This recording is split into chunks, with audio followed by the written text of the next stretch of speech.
Hello, hello, everybody. Hope you had a wonderful weekend. Welcome back to another reaction stream. My name is Todd. If it's your first time here, go ahead and follow the Twitch channel if you're watching live on Twitch. If you're watching on YouTube at a later time, go ahead and hit that subscribe button. We are trying to get to 20,000 subs, and I know we can do it. I know we can do it. There's many of you who are not subscribed, and we'll go over that in a short bit of time, but it's free. It's easy to do, so go ahead and do so today. Amazing stream to look forward to. It's going to be great. I know you're going to enjoy it. As always, timestamps are available down below in the YouTube description. In case you want to skip around, you can. Before I post any video, I kind of do that process just so you're looking for something specific, or you just want to jump around and, oh, I want to watch that one now and I'll watch that later. It's available. But I hope you had a nice weekend. I took it easy this weekend. I had my birthday last weekend, which was awesome. Lots of fun, but also very expensive. So it was a nice, chill, indoor weekend, and it's also very hot outside. So it was definitely needed. Right now, I think it's 101 degrees Fahrenheit outside. And for you that use Celsius, that is 38.3 degrees Celsius. It is quite warm. The air conditioning is working overtime. I don't know how you would function if you didn't have air conditioning right now, but I can assure you mine has, I don't know if it's turned off today, honestly. It's been just steady stream of air conditioning. Just a point of order or point of programming. We've actually switched the schedule based on my work schedule. So now on Fridays, we're going to do the secondary reaction stream of the week. So it's going to be Monday and Friday, just kind of bookending your work week, which is super nice. I actually think it's going to be quite nice to be able to do this on Monday and Friday. And I hope you enjoy that time period as well. Yeah, we got some great ones. We're going to start off with Critical Role, then we're going to go to HunterxHunter, and then we round it out with a Gilmore Girls video. We head on to Glee. We get into school, I guess. And then we end it with Interview with a Vampire. It should be fascinating. Definitely probably an emotional roller coaster on this one, I'm assuming, especially towards the latter part with Gilmore Girls and Glee and whatnot. I don't think the first half is going to be very emotionally draining, but we'll see. We never quite know. That's the beauty of this. I haven't watched any of these. We're live reacting, and hopefully you haven't seen these either, so you're also consuming these as well along with me. But yeah, let's go ahead. And if you'd like to request your own videos on stream, you can go ahead and do so. ToddReacts.com. As you see on your screen, the season and series tiers are the one where you can actually request videos. And you can request videos and they will be on the stream. Pretty cool, right? And if you want to just watch the longer form content, you can via the episode reaction. Let's go ahead and move this up just a little bit. Cutting off my head a little bit. And if you'd like, I appreciate it. Every preview member, it's fantastic. I appreciate it. It's just kind of a hat tip to the channel. Anything is appreciated, obviously. But yeah, while you're there, while you're at ToddReacts.com, you can also check out the summer collection of merch available until October 1st. As you see on the counter at the top, 42 days, 5 hours remaining. And then we'll switch it over to the fall and winter with some new items. It's definitely the more heavier items, so you're not as warm. You're definitely colder, so hey, everything's a little thicker. Everything's a little warmer. But in the summertime, it needs to be thin and light and airy and all that good stuff. We got a lot of crop tees, athletic shorts, tank tops, polos, lots of short sleeves, jersey, etc. Obviously, I'm wearing the polo literally right now. Great options available. I absolutely adore this hoodie. You'll see me in it from time to time. Right now, it's a little warm in this bedroom, but you will see me in that from time to time. It is fantastic. It's so soft, and I love it. Absolutely love it. While you're there, also check out the accessories. This is the insulated tumbler. As you can see, it does come with the metal straw on top. Updated tote bag as well. The mouse pad's new. Water bottle as well. I take that into work every day. Literally, I take that into work every day. Fill it multiple times a day. It is fantastic. I actually just washed it before stream, so it's ready to go for another work week. But it's fantastic. The bottle part of it has to be hand washed, but the top and the straw part can be dishwasher safe. So go ahead and take those instructions. It just has to be hand washed because the logo itself is the material, how it's printed on.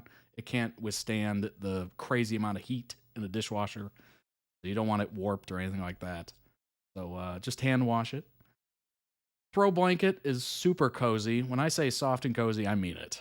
That is a description that I have put on that because it's currently on the couch and it is soft and cozy.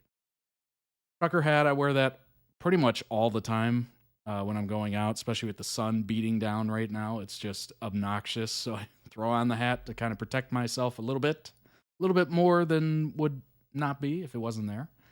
Ceramic mug, that's actually right behind me. You could see it like right there.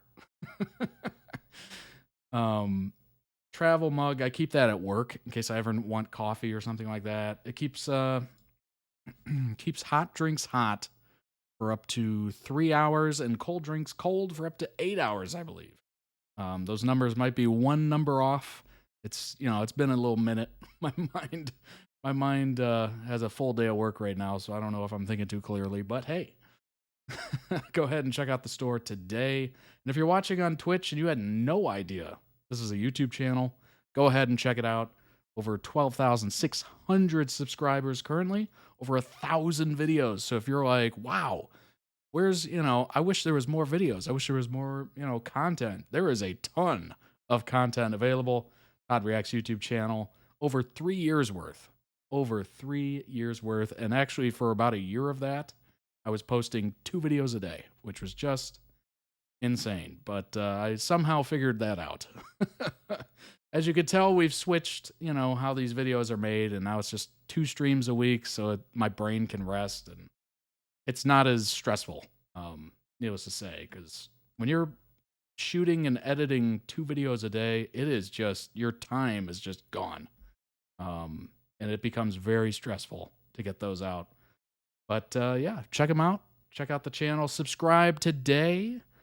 This is where I bring up the numbers.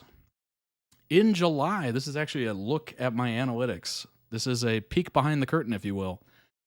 88% of the watch time in July was done by non-subscribers. So subscribe today, join YouTube today. It is free. It is easy. Takes 2 seconds. It's not any sort of like a monetary thing. Like you don't get $1 per subscriber. Like that's not a thing. It's just kind of a nice little, I don't know, token, kind of a freebie that you can give creators that you enjoy. It's kind of a nice way of, giving a thumbs up and saying, hey, I like your stuff enough. I'm going to hit subscribe. Just so your content pops up on my page from time to time. It's just a little, I don't know. It's a freebie. It's a total freebie, free way to support. That would be crazy if creators got $1 per like. Could you imagine Mr. Beast and whatnot? Oh my gosh. That would be insane. But no, it's nothing like that. It's just kind of a nice little kudos where it's like, hey, I got another one. Yay. It's just very, I don't know. It's a nice little token, if you will. Also, check out the Todd Reacts Plays channel. When I game stream, I do it live via Twitch and this channel, Todd Reacts Plays. So whether or not you enjoy, let's go ahead and bring it up, actually. There we go. Whether you enjoy Twitch for live streaming or YouTube for live streaming, I kind of give you that option. Both chats show up on screen, so you don't have to pick one or the other. It's just kind of whatever you're into. Whether you're like Twitch for live streaming games or you like YouTube, it's up to you. It's been a minute. It's been about a month. Wow. It's been a month since I've done a stream. That's amazing. But right now I'm currently on hiatus because I'm going to be working here on the longer form content and catching up with that. So I was like, you know what? Let's take a break on the Hogwarts Legacy and just focus on that. But yeah, I will be back to gaming eventually here. So go ahead and subscribe today. If you're into the YouTube version, if you're into Twitch, follow the Twitch channel, twitch.tv/ToddReacts. And yeah, last but certainly not least, go ahead and check out the Discord. It is free. It is awesome. If you've never used Discord before, it does have a little bit of a learning curve, I will say. It does have a little bit of a learning curve. It's not too bad, though. You'll get used to it. It's very easy messaging service. You can sign up for multiple servers, not just mine. And it's totally free. It's available. App is free. To join is free. It's amazing. So far, I think there's 128 members of the Todd Reacts server, which is just incredible. Absolutely incredible. Let me live look here real quick. 128 members. Absolutely amazing. So join today. It's a lot of fun. Lots of different opinions, lots of different interests, all that good stuff. As you can see, it actually tells you when I'm live with a link to the Twitch. So if you're ever wondering, hey, where's these live streams? You can literally hit that and it'll bring up the app or the website, whichever one you prefer. And if you see something, or if you want to talk about something and you don't see a channel for it, you can request it via the request a channel right there. And there's no real rhyme or reason why we don't have the channel available. It's literally just, hey, whatever you want to bring up. Public lobby is actually like a general chat of everybody, members, non-members, etc.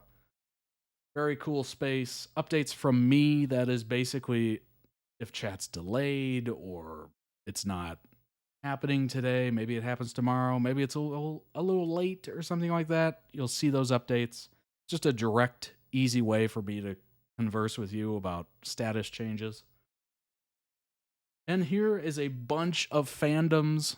Check it out. It is amazing. Tons of them. Very active as well. Amazing group of folks on here. I have been absolutely shocked, although I shouldn't be shocked, honestly. Just based off the YouTube comments. Yes, I do read the YouTube comments. Everyone seems like super pleasant, amazing. It has been a joy to interact with all of you over the years. It has been wonderful. So give yourself a round of applause. It's been very nice. Whether you've subscribed or not, if you've left a comment, I've probably read it. And I've nothing but praises to give to you. It has been a joy. So thank you so much. Fun channels, as you can see, memes, pet pictures, food, rant rave. If you just want to go off on something, maybe something made you mad or you're kind of annoyed by something, you can just kind of go off on there. Honestly, it's just kind of the Wild West. I don't know. I don't particularly police it at all.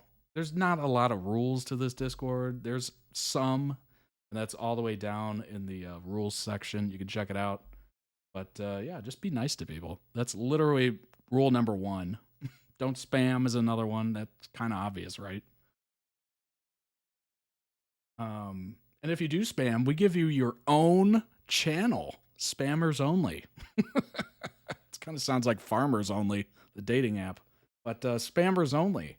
And you can just spam all day long in there. Just whatever you want to spam. Movies, question of the day, YouTube, Olympics just passed. We had amazing posts in there. Paralympics have just started, it's in a week, I think, the 26th, if I'm not mistaken. The Paralympics are coming up, so that'll be awesome, and obviously posted about it in there.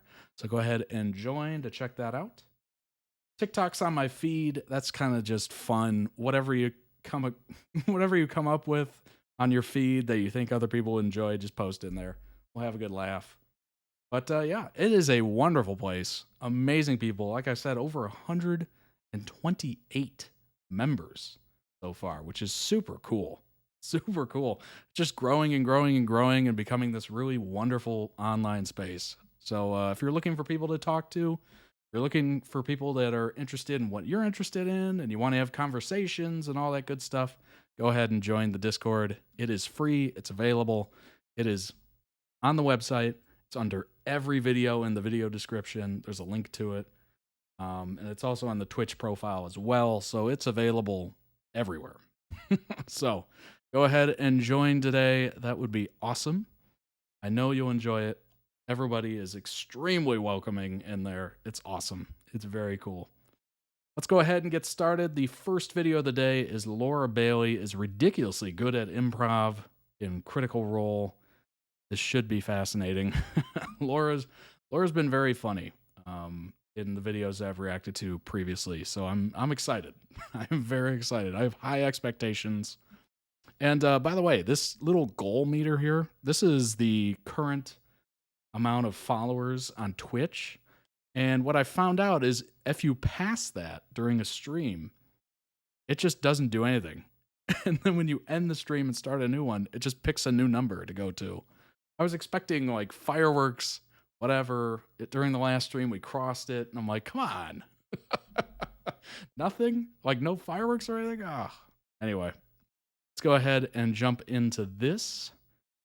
What's the craziest thing you've ever done? What's the craziest thing you have seen?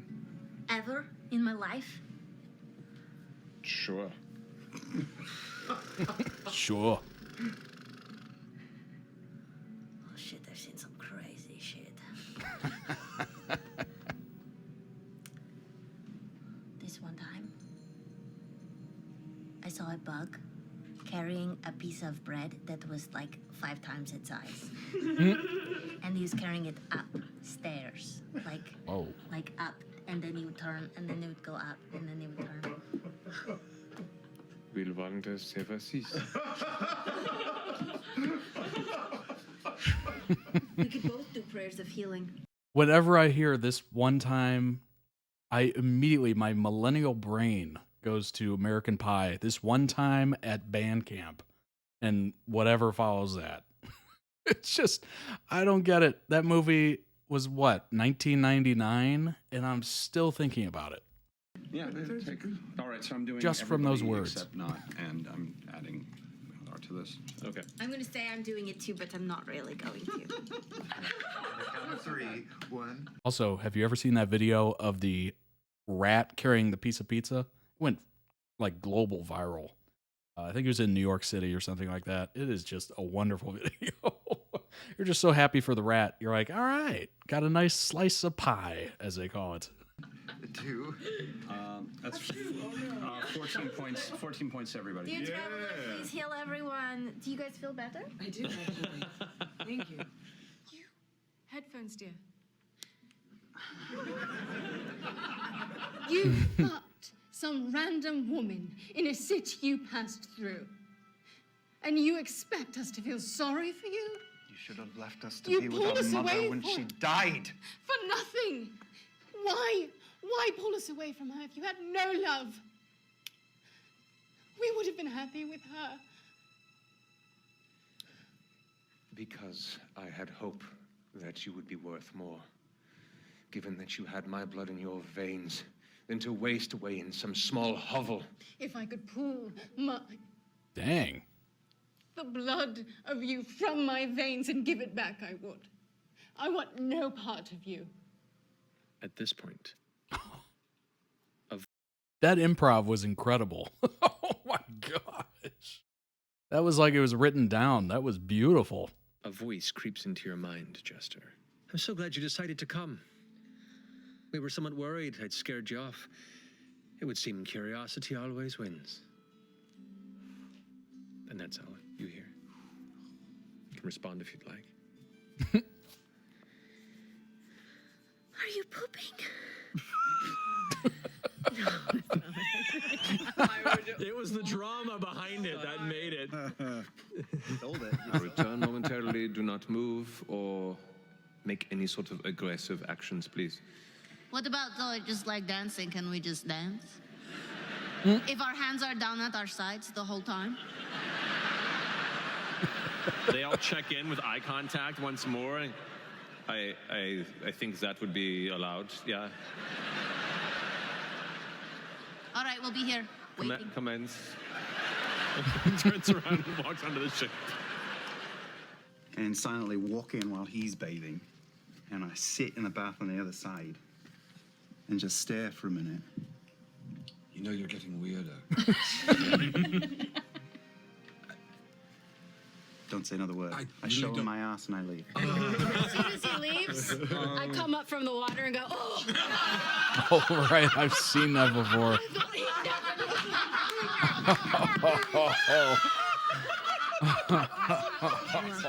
If you want, we could write a poem for her or something. Just, you know. I mean, sure. Something you could recite to her when you're confessing your feelings. Okay, like how would you, like spitballing, how would you even start something like that? Oh, bo. That's probably how it starts. Yeah, I like that start.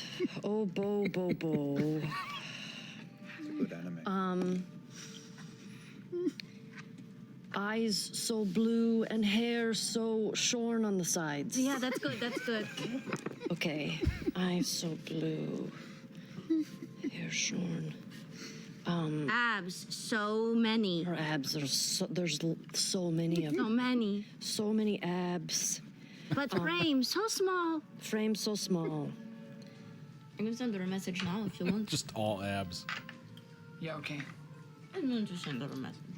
Hey, is everything okay? We're back at the house. Oh, that's such a great shirt. Where you are? That's such a great shirt. Casa Bonita dive team. Oh my gosh, it's a little South Park reference. Let me know. We're all curious. Yeah. Donuts. From the pretty boy gnome. We fucked up. Oh, man. Scanlan, I mean, I don't blame you. I don't. I just, this seems to be coming out of nowhere, and he's married. This is true. To me, and I will cut you, all right?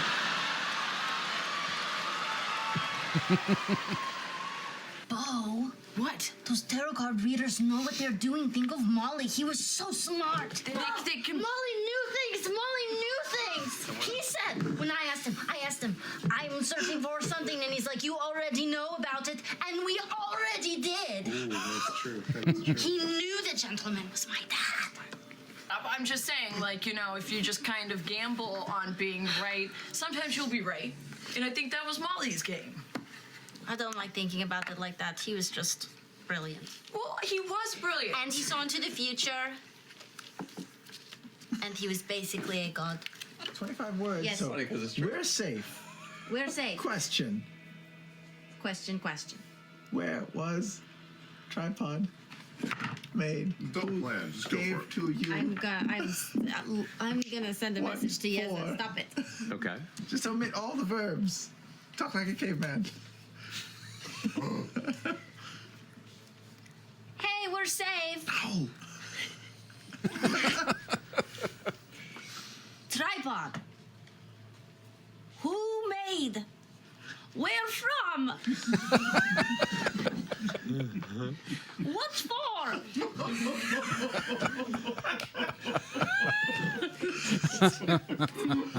Fire bad. Perfect. Fire bad. How's Luke? Real good. Don't waste that shit. Be brief in your responses. You can tell him that too, right? You got 25 words to respond to this message. Poop. Oh, it's my boy. He wants to tell us secrets. How do you or go something. I on like when you just said secrets. poop? Secrets are fun. Yeah. Secrets make friends. It just kind of glides slowly in your direction. Give him something. All right, Voldemort. Like information, news, something. I have a secret for you. Did you know that in Nicodranes, the pastries are made with cinnamon? Oh boy. And here, they're not. Oh boy.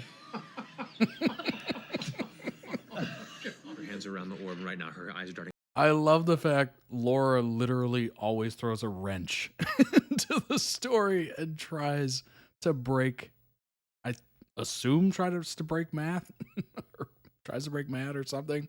It's just always a wrench just coming out of nowhere. And you see like her face kind of flash in a couple ways. And she looks around cunningly at all of you and kind of smiles. Percy's killing you right now, not us. I drop it, and we all attack. Stab. Oblivion. Vex, roll your 2 attacks. Vex. I want an arrow straight through her heart, and one in her mouth as she screams. The scream is cut short as the arrow finds itself placed in the back of the skull. The other one straight to the chest.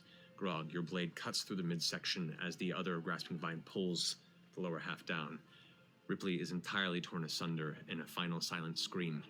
The shadow of Orthax dissipates, sputters, and vanishes. The battlefield grows silent.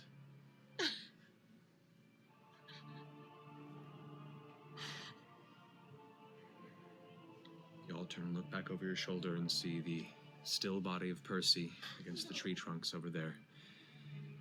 I'm still gonna try to cast Cure Wounds on it. Tokyo 2020, you gonna make the team or not?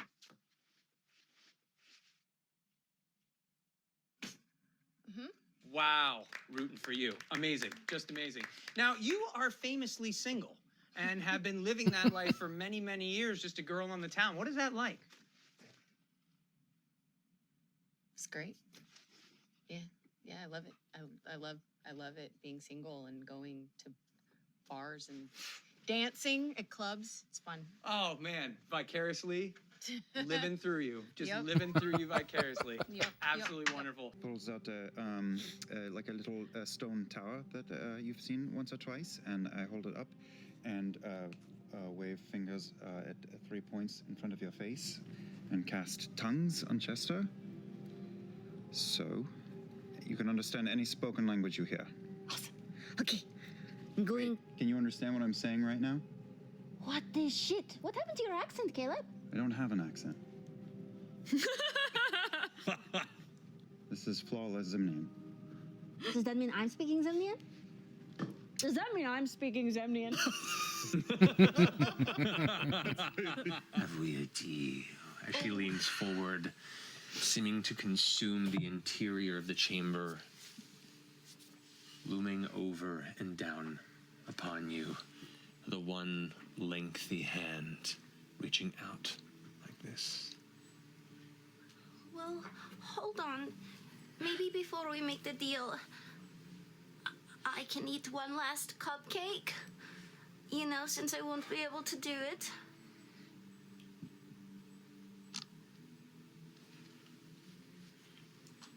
Okay. I'm going to pull out my last blueberry cupcake. Will you split this cupcake with me? Have you ever had a blueberry cupcake? I don't believe I have. See, I'm using my fingers to break it in half.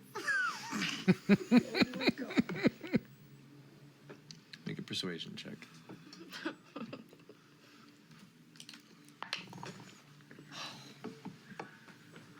24. She reaches out and grabs the other half of the cupcake. It's so small in her long, curled fingers. Oh. Kind of.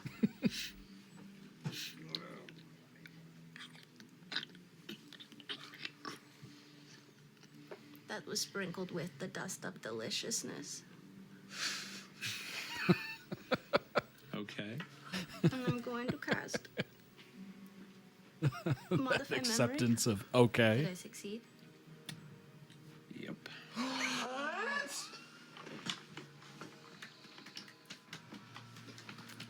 I'm going to make her believe that she enjoyed my company so very much that she agreed to end Not's curse because she liked hanging out so much.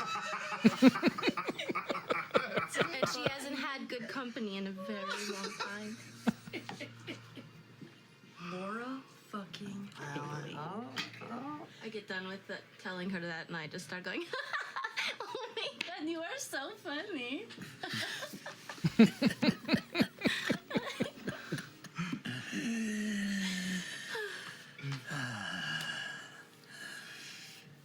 It has been quite a while since I've taken just a moment to relax, I suppose. Right? Everybody needs that.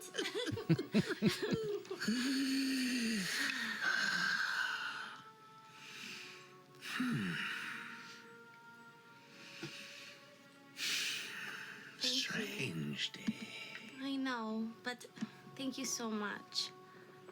It means a lot. You caught me in a good mood. Well, should you come across any more of those cupcakes, I will send them your way. do not be afraid to come visit again. I will definitely do that. You know, they make some that are called black moss cupcakes. I will let you know because, yeah.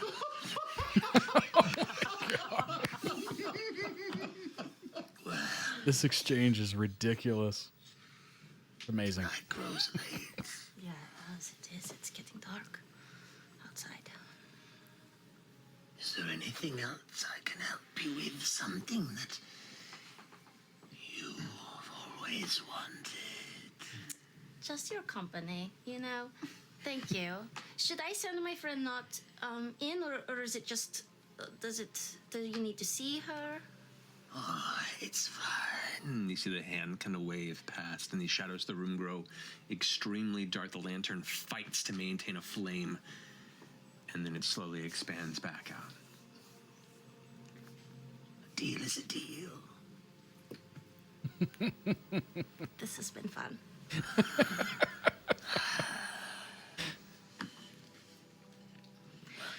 Well, it's a long journey back, I guess. I guess we should head out, huh? Thank you so much. See you later. See you sometime. Okay. Does the door do the thing? Right. Can I try to do some like medicine on him to like, you know? That was such a good exchange. Oh my gosh. I have I don't think so. She has desserts? I have She a has a lot. I have pastry some kit. donuts and I have So- some paint So, supplies. Bo, as you're standing here, you watch Molly is no longer bleeding out. And is just breathing and kind of coughing in the unconsciousness from the pain. You watch as Jester's fiddling through her bag, pulling things out. You have a 6-pack of donuts, but you don't have a healer's kit in there, and you're the cleric? I'm confused. I'm the cleric. I'm the cleric. What is this? I've never like traveled with a bunch of people that I thought would die in front of me, okay? I never needed the healer's kit before. Well, congratulations. You're the clear now. You have a healer's kit? Oh my gosh! And I've I'll wanted one of just, these for so I'm long. just going to give it to her. Here, it's a gift. Congratulations on us, you being a. That is a mighty prize. Yes! It's a new group. How do I Gifts. use this? Oh no, though? she's not. Open it and like rummage through a bunch of shit here. Vanilla extract or like. I'm gonna send a message to Yeza. Yeah, okay. I didn't, okay. but I'll send a message to Yeza too. Do it as me. Oh, okay. Ah! It's me! Beth, your wife! I'm alive! Are you? Yes, of course you are! I mean, where are you? Can I come pick you up? Make a deception check. All of that can be yours. Talk to your leader. Also, I do tarot card readings. That could be fun. just also here. See, now that's a nice offer. Do you want me to read your tarot cards? Certainly. Really? Choose 3 cards. Sid cocks to the side, reading very clearly the lack of confidence in the delivery. Set them in order. Flip over the first card. This is the card of your past. And I look down at it. This card is history and the dream. How fucking crazy is that? Oh my god. Gives a smile and a nod. This, no. This card, ooh, this is your present. Is it? The tyrant. Ooh, 2 dragons fight each other in a figure 8. The one facing you is red. Flip your last card. This is your future. Wow. This card is so important. So impressive. You're good at this. This is the card. I want you to roll a d6. 1. Facing you is death. That's not necessarily a bad thing, Lucien. You know, some people think that death means a rebirth. Something must end for something new to begin. I go to Vex's door and knock. Wow. Hello, who is it? Oh my gosh. Terrible. That improv is wild. It's me. I have something to show you. Oh, how See? well the others were just commenting on it as it was happening. Evil green dragon. Are you here for our later talk? No, this is a very... Open the door, I have something to show you. Fine. I open the door, completely naked. Oh! What was it, dear? It's a power play. I love it. I don't remember, but it was mostly to head in this direction. Can I come in? Sure, of course. Would you like to talk before or after? Link down below in the YouTube description for the original video. Go throw it some much deserved love. I don't know why that video stopped playing and then started playing, but anyway, amazing. Laura Bailey is obviously very good at improv. Just that exchange with the blueberry muffins was just, it stood out because it was so, well, number one, it was like the full scene, but number two is just, it just kept going. And you could tell that Matthew was almost like perplexed as to where it was going, which was kind of interesting. She definitely, I'm assuming, gives him a nice little run for his money. It is just absolutely awesome. That was so cool. What's up, Rocco Kitty? What is going on? Don't get caught. Don't get caught. Hope your work day has gone well. It's another Monday, isn't it? It is another Monday. Let's go ahead and jump into a little bit more information about Laura Bailey. Truly a visionary. Oh my gosh, very funny. These are 10 best moments in Critical Role 4. Gentleman's Parent Trap pays off, a lengthy running joke. Campaign 2, episode 130, The Calm Before the Storm. Jester, Laura Bailey's character in Critical Role's second campaign. Yes, indeed, the joy of working from home. I myself just did that as well. Becomes fascinated with the NPC named The Gentleman after learning he may be her father. She spends many episodes afterward trying to build a familial bond with him and reunite him with their mother. This remains a joke until late in Critical Role Season 2. That's amazing. The fact that she can just keep that going and just still call back to it. That's one of those long, slow-burning jokes that you just... The further it goes, the funnier it gets because you're just like, wow, she's still hitting on that. That's amazing. More than paying off a running joke, this shows Laura Bailey's greatest talent in Critical Role. When she wants something in game, she goes out of her way to ensure it happens. Percy DeRollo's resurrection ritual lays the foundations for a relationship.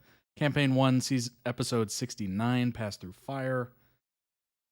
Vex'ahlia is one of the most popular characters in Critical Role's first campaign. This is partly due to her beloved dynamic with Percy DeRollo, which eventually springs into a romantic relationship. The two spend much of Critical Role flirting, becoming closer emotionally until Laura Bailey has Vex'ahlia's take a big step during Percy's resurrection ritual. Vex admits her love for Percy as part of her offering, confirming months of fan suspicions, laying the ground for their relationship to start. She then follows up by rolling one of Critical Role's most iconic natural 20s ever, making it significantly easier for Percy's soul to return. Leaving the Game Awards show Laura Bailey's dedication. Campaign 2, Episode 88, Unwanted Reunions. Not all of Laura Bailey's best moments in Critical Role rely on in-character moments. Laura Bailey shows her sheer dedication to her D&D game by showing up one notable week. The episode's filming overlaps with the prestigious Game Awards, where Laura Bailey is nominated for an award. Despite this, she leaves partway through and joins Critical Role partway through an episode. The rest of the cast and DM Matthew Mercer are blown away by Bailey's decision to leave an industry event for Critical Role. Laura jokes about it being to protect her dice, but it's a clear sign of her dedication. More impressively, it's the second time Bailey has done this exact thing 4 years apart. That's amazing. Clearly a huge fan of the show and what it is and the fans, obviously. It makes sense to kind of prioritize that. And Game Awards, I mean, yes, it's a very nice thing to receive an award. I personally, I don't know if I've ever received an award, maybe like a, maybe like an educational award or something like that. I can't remember at this point, but nothing like this, which is pretty cool. I have no idea who exactly votes on the Game Awards to be able to give those out, but obviously your main bread and butter there is Critical Role, so it makes sense to kind of prioritize it. Vex'ahlia is facing down Sonder, defines her character. Campaign 1, Episode 63, The Echo Tree.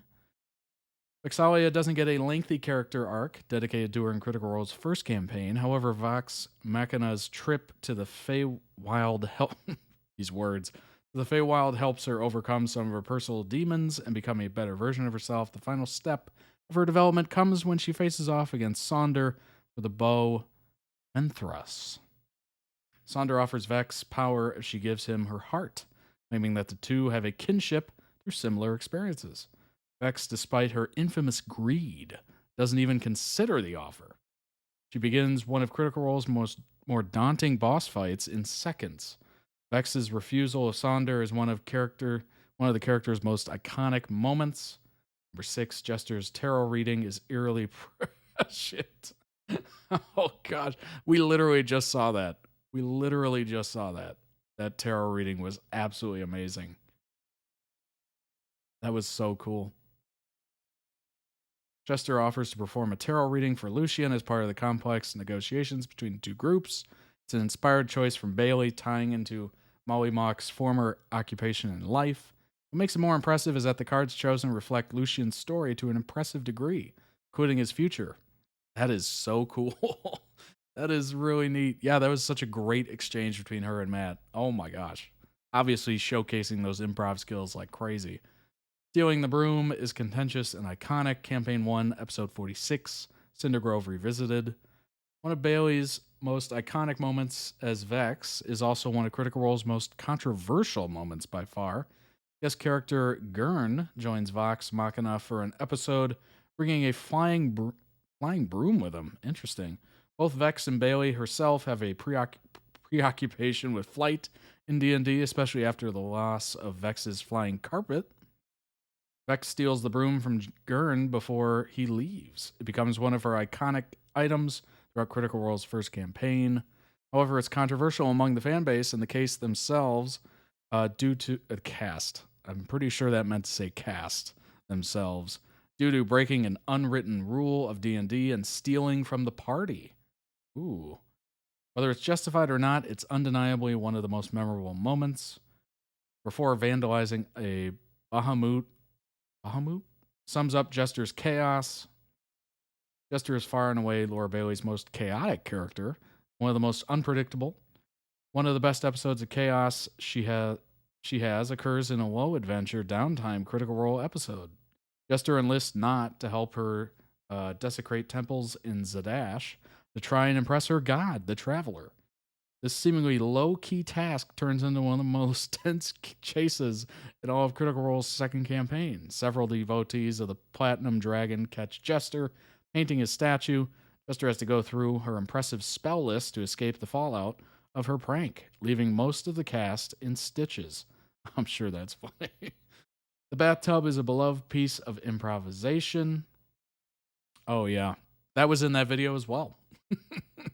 As soon as Vax leaves the scene, Bailey describes Vex rising from the water and gasping for breath. It's a beloved moment in Vex and Percy's Critical Role romance. It's also one of the few off-the-cuff improv choices to leave Bailey's husband, Travis, screaming for joy. Yeah, that was such a good scene. I'm glad that was in the video. Imogen attacking Delilah reinforces a relationship. Campaign 3. Third campaign takes a more personal turn after several party members die fighting Odahan Thol. Of the three, only Laudna remains dead. This leads Hell's Bells on a lengthy quest to Whitestone to try and restore her to life. Doing so requires a confrontation with Delilah Briarwood's spirit within Laudna. Imogen is Critical Role party member most dead set on bringing back Laudna back to life. However, she has no time for Delilah. As soon as Delilah begins threatening Laudna, Imogen attacks her with a psychic lance spell. Aside from kicking off one of the best boss fights in the third campaign, it's an early hint at a romantic attachment to Laudna. And number 1, the cupcake is one of Critical Role's most beloved moments. Obviously, we literally just watched that. That was so cool. Campaign 2, episode 93, Misery Loves Company. Yeah, that was the blueberry one, right? That was so fun. That was very fun.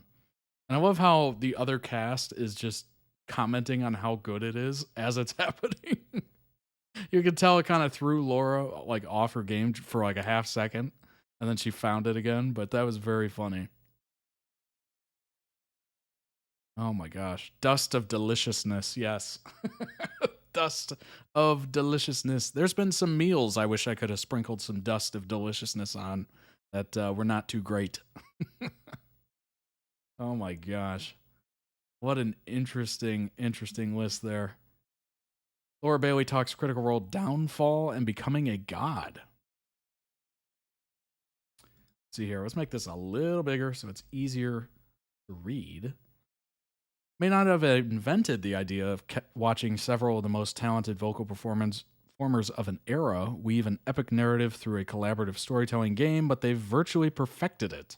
Over 3 D&D campaigns, several one-shots, and thousands of hours, they built a fan base that could take on the world. I mean, if you're able to fill O2 Arena, that's pretty good. Not gonna lie. In Critical Role Downfall, the returning cast and a few new faces embody avatars of the mighty prime deities as they launch their attack on the legendary flying city of Aor. Laura Bailey is a beloved member of Critical Role family. While she remains one of the most celebrated voice actresses in the gaming industry, critters remember her best as Vex, Jester, Imogen, among others. In Downfall, Bailey takes on the role of Emhira, the physical embodiment of the Raven Queen. As a new deity, the Matron of Death is still finding her place in the Pantheon.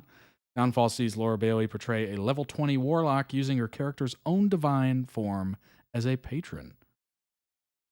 Bailey talked to Game Ran about creating her character, working with new cast members, experiences, etc. Question: you were tragically not able to appear in Calamity, so what was it like to finally get to work with Brennan Lee Mulligan as a dungeon master? Bailey, oh my gosh, she's so talented. Yeah, I was unbelievably excited when I thought I was going to get to do Calamity. We did the whole, building character process with him. And so I was even more excited because he was just so much wonderful. He has so much wonderful insight. I was devastated when it didn't get to happen. Marisha did an amazing job, though, and took that character, made it her own, really developed it. But yeah, I jumped at this opportunity when they asked if I would be down for doing Downfall. I was beside myself. How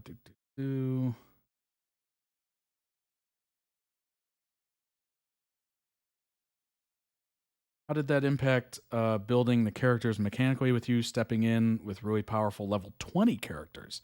Are you pulling entirely from the lore, or what would be interesting to play from a gameplay perspective?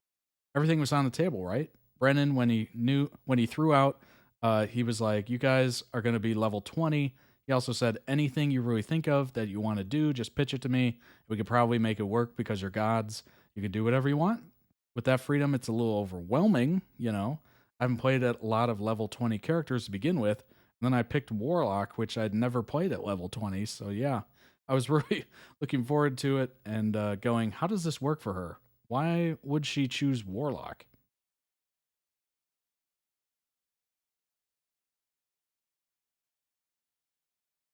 As a role player more generally, are you the type of person who has a massive list of stuff that you want to do eventually, or are you approaching every single new challenge like a completely new blank slate? Bailey said, I mean, there's always going to be ideas, right, of things.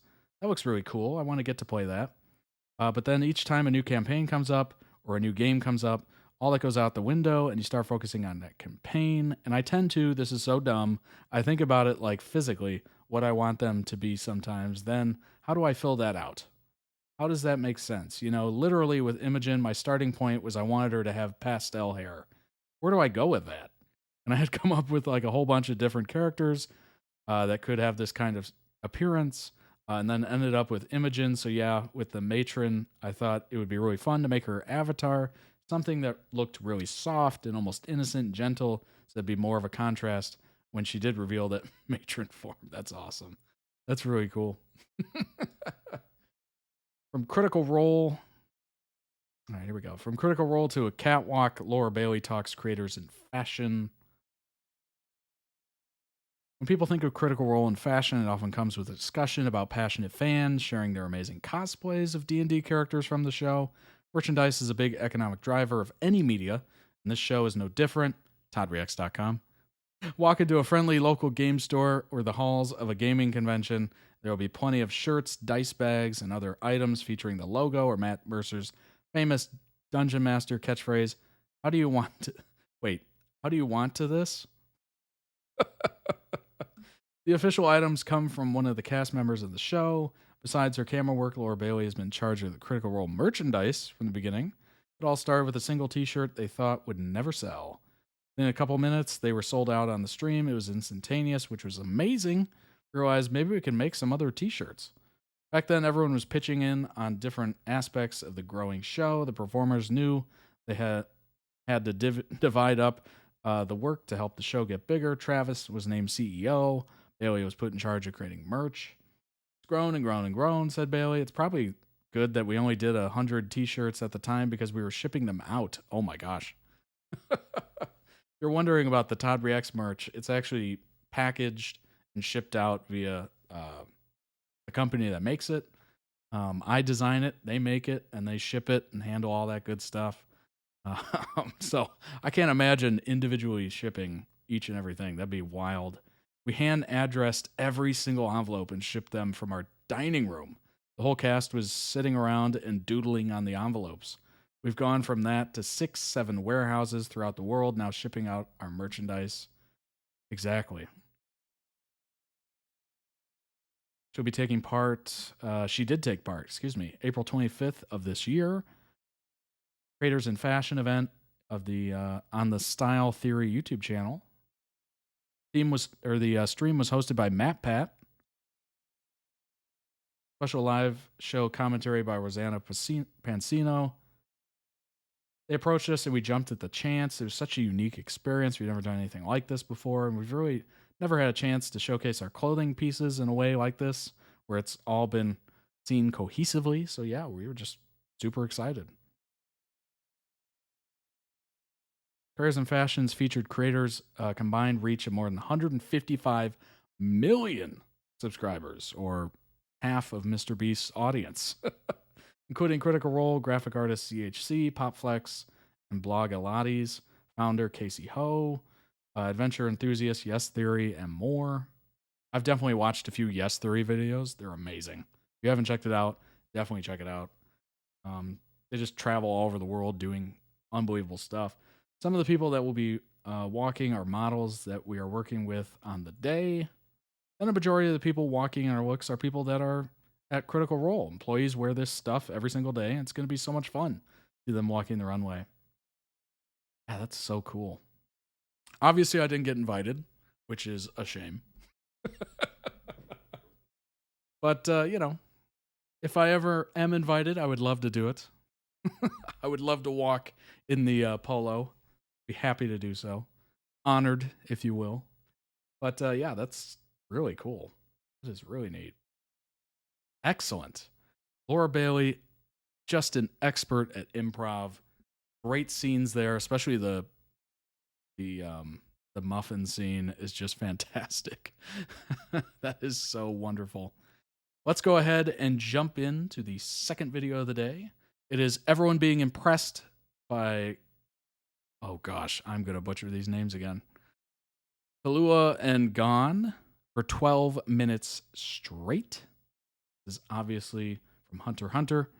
Let's go ahead and bring this up and get it going.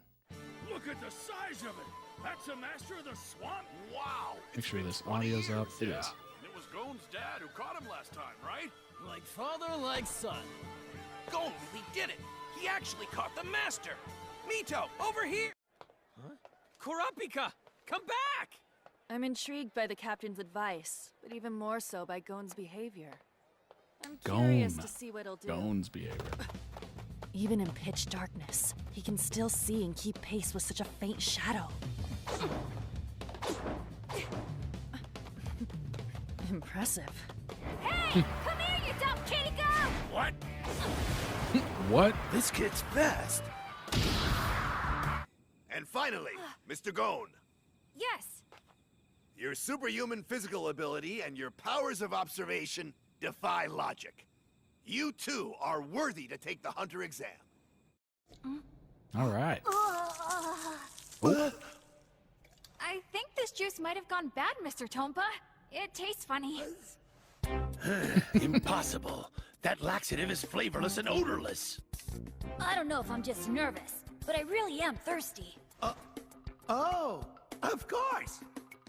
What the hell? That laxative he drank should have taken effect by now.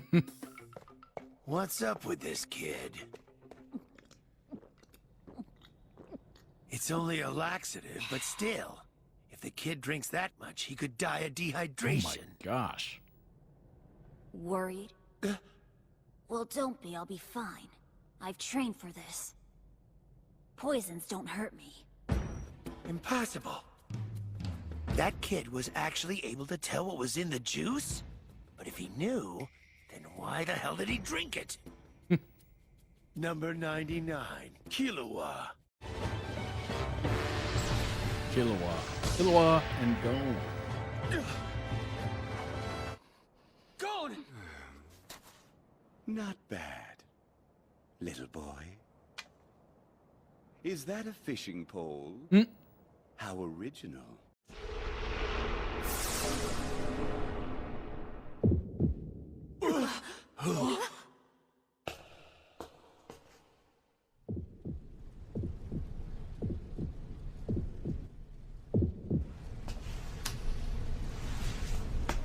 Who is this kid anyway?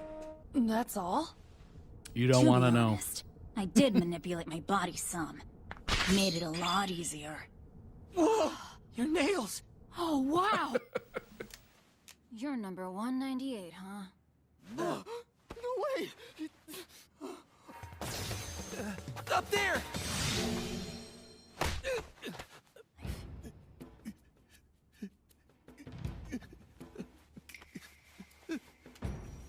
Oh, man. You're number 197. Oh, I just realized I can change this. I really? Are you crazy? What are you doing? Didn't you hear a word I just said?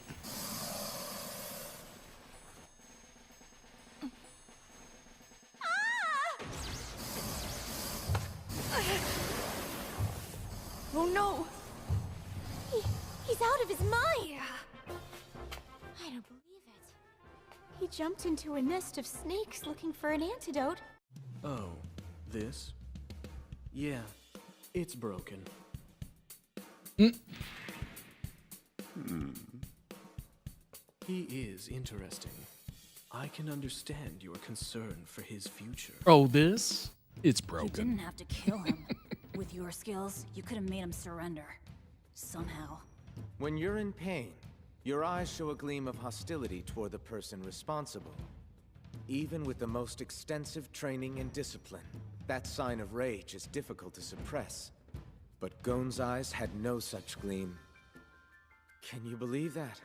I had just broken his arm, but I could tell just by looking into his eyes that he had already forgotten all about it. So I guess you could say the little guy won me over. He's a good kid, ready and willing to put aside his own anger for the sake of another. He believes in his own strength, and he believes in his friends just as much. He has such a strong heart. In fact, it's likely that Mike won't frighten him at all. He's an honest lad, too.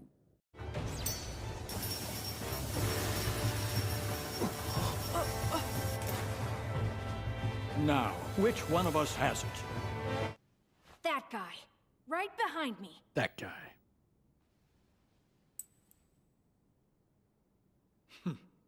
Oh, hold on a second. Splendid, well done. Let me be right back here. I will be right back.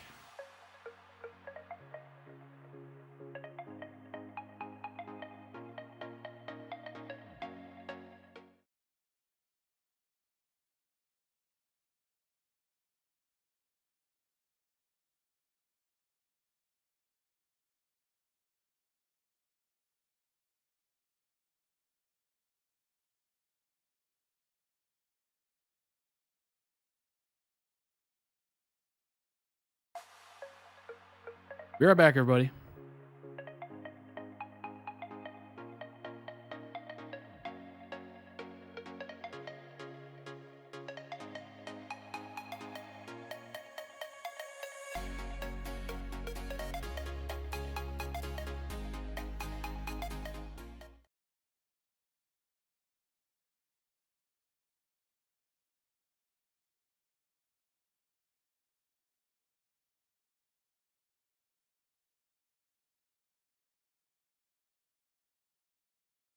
Alrighty, we are back. Go ahead and bring this right back up. Boom! Continuing on. Go. No way! Nice! That kid's incredible!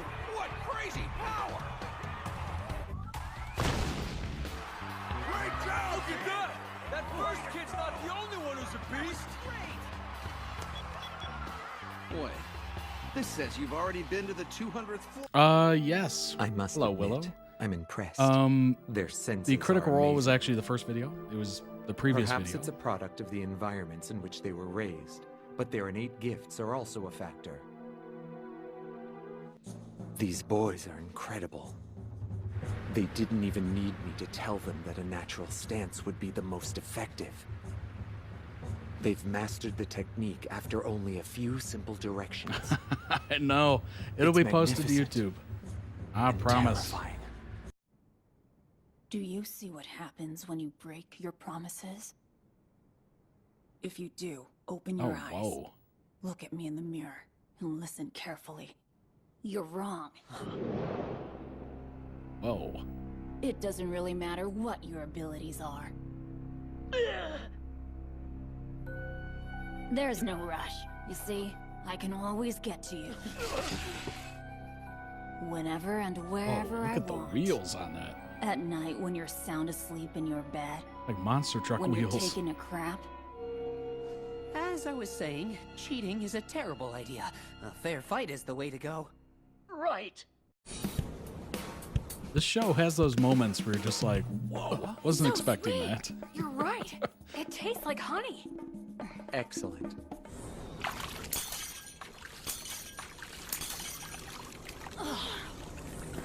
Stop! Gon, stop!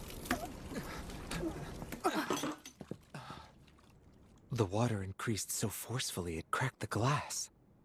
Honestly, I'm impressed. Just smiling. I can trust my eyes. They've never fooled me. I look at the sellers and the buyers, not just the goods. If there's one thing I've learned after all this time appraising antiques, it's that it's a lot harder to appraise people. And when I saw you, the appraiser in me knew right away that I really wanted to work with you, truly.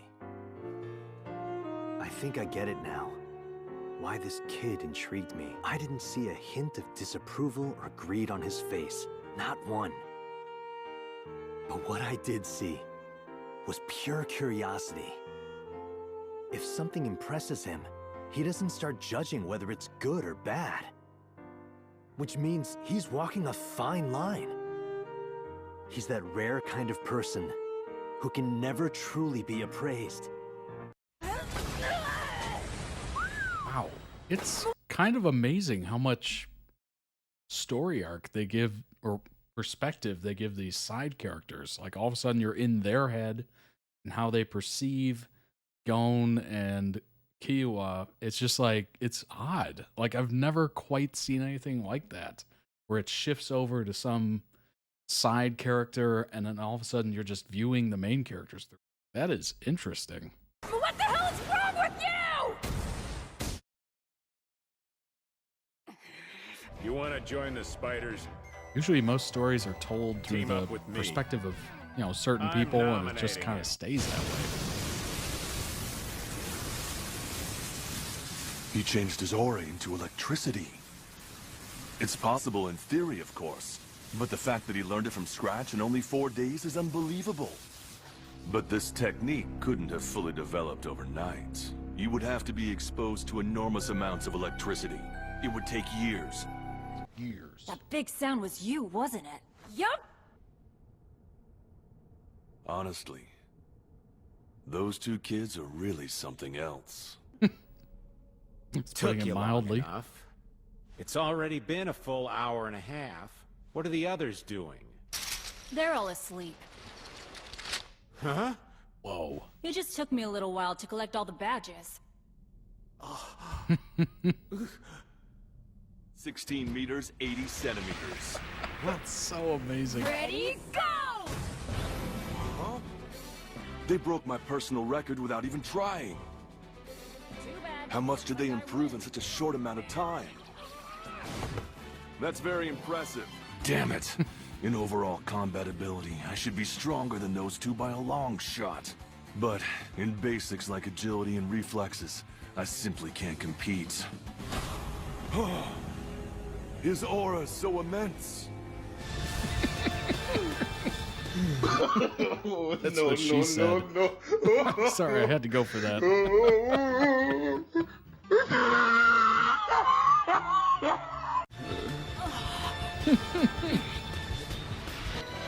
He wasn't using his full strength before?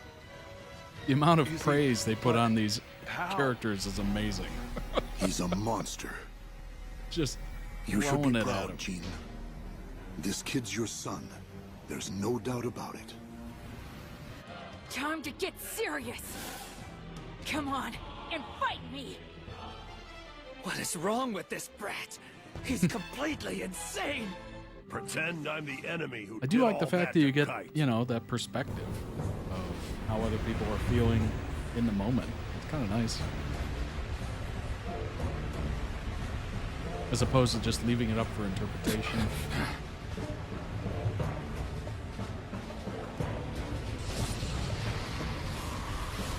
Show me rock.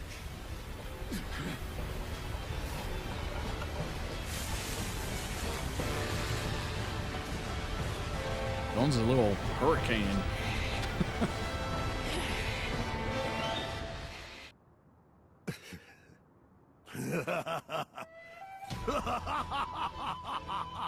You got me real good there, kid.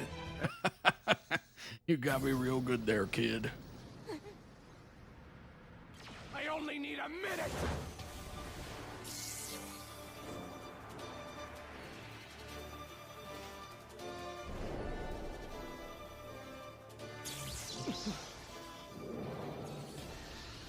I see. This boy, he's unbelievably fast. What is this? I knew it. I was right about him. As I feared. His fangs might even sink into the king. I don't know how he did it, but he's forced his body to mature. To an age where he can defeat me. Whoa. Link down below in the YouTube description for the original video. Go throw it some much-deserved love. That was a lovely, lovely compilation for sure. Like I said, very interesting to get the different perspectives of enemies, you know, other characters where you're not getting that insight in most other forms of entertainment. Like in movies, you're never getting like the bad guy's internal monologue.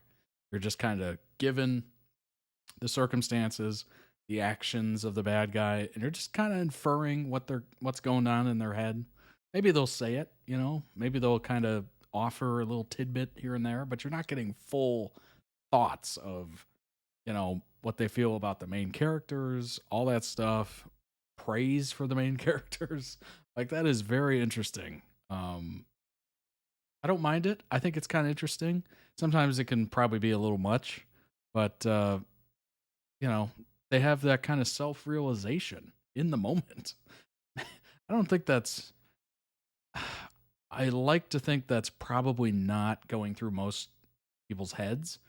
If you recognize the talent or, you know, the abilities of someone that's more powerful than you, you're not in the moment, in the heat of the battle, going to be like, wow, this kid's really powerful. I don't know if I could take him. Like, you're just going to innately think that and feel that and not even give it 2 seconds. It's just going to be very obvious. You're going to be aware of it. Not really putting that into words or even thinking about it in words. It would just be kind of innate, but it's kind of interesting. I like the fact that you get a little inside look, whether it's, you know, realistic or not. Very cool. Very, very cool. HunterxHunter is Killua, actually Gon's best friend. Interesting. Began serialization in 1998, compiled into 37 volumes. Gon was only a baby when his father, Ging, left him in care of his aunt. At 12 years old, Gon left. I'm trying to remember how to say these names. Gon leaves his home on Whale Island in order to partake in the hunter exam. Gon believes that getting a hunter's license through the exam will help him find his father. First arc of the series covers Gon's experience throughout the exam. Makes multiple friends during its course, but gains a special fondness for a boy his age, Killua. After some complications, Killua is unable to receive his license and returns home. Even though he's only known him for a short amount of time, Gon knows that Killua wouldn't have willingly made the choice to go back home and decides that his very first mission as a licensed hunter is to save Killua. Do they always stick together? Work towards getting stronger? Isn't until the two boys ace their audition and gain the chance to be players in the body transporting video game that they eventually split up. After realizing that the next hunter exam is coming up, Killua leaves Greed Island for a second shot at receiving his license. During this time, the two boys are separated and train their skills in different ways. After Gon beats the game, he believes he finally has the chance to meet his dad. Killua earns his hunter's license fairly quickly and returns to Greed Island. First thing he wants to do when meeting his dad is introduce his best friend, Killua. Gon and Killua don't part ways again until they absolutely have to. During the Chimera Ant arc. The Chimera Ant arc is famous for its length compared to the rest of the arcs in the series. Separation occurs around a third of the way through the season. This is the longest the two are apart. After Killua winds up getting hurt and wakes up in an underground clinic where he has been resting for 2 days. After waking up, Killua calls Gon to get assistance with paying his medical bills, but Gon doesn't leave the call without letting Killua know how worried he was that he hadn't heard from him. Manga has gone further into the story than the anime, but has yet to reunite the best friends. Well, there you go. Interesting. 10 best Gon quotes. Only 11 years old at the beginning of Hunter x Hunter. In spite of his young age, he's a legitimate prodigy when it comes to being a hunter. Gon catches the chairman of the Hunter Association off guard. You used your right hand. I did it. Although the elder hunter is far stronger than either of them, Gon succeeds in making the chairman break his own rules, proving that the child's potential is sky high. Gon refuses to give up during the final phase of the hunter exam. I don't want my legs cut off, but I don't want to surrender. Well, there you go. Good grief. That's a visual. Gon demands to see Killua after the hunter exam. I'm not here to be tested. I'm here to see my friend. Now that is a good friendship right there. That is a friend you want. One that wants to celebrate successes with you. Whether it's theirs or yours. Always a good thing. Gon asks Crollo about his murderous habits. How can you kill people who have nothing to do with you? Well, that's a sense of morality. That's good to see, right? Gon uses full strength in Greed Island. Killua, I'm going all out. Overwhelmed by Razor's raw strength, Gon decides to channel his Nen into a powerful attack of his own. Using his patented Jajankin technique, Hunter x Hunter's main character rockets a dodgeball back at his opponent, proving that he's learning how to control his powers at an astronomical rate. Gon offers Killua an expensive gift without a second thought. There's a little robot thing. Little gold robot. And you can have it. Offers to give his friend the expensive item, illustrating the innocent and wholesome bond the two share. A rare golden chocolate robot is worth a large amount of money. Gon comes to terms with the cruelty of the world. You do that pretty quick in real life. That isn't fair, damn it. Why are you helping her after everything you did to Kite? Well, good grief. That kind of, yeah, that's not surprising. You figured that out pretty quick.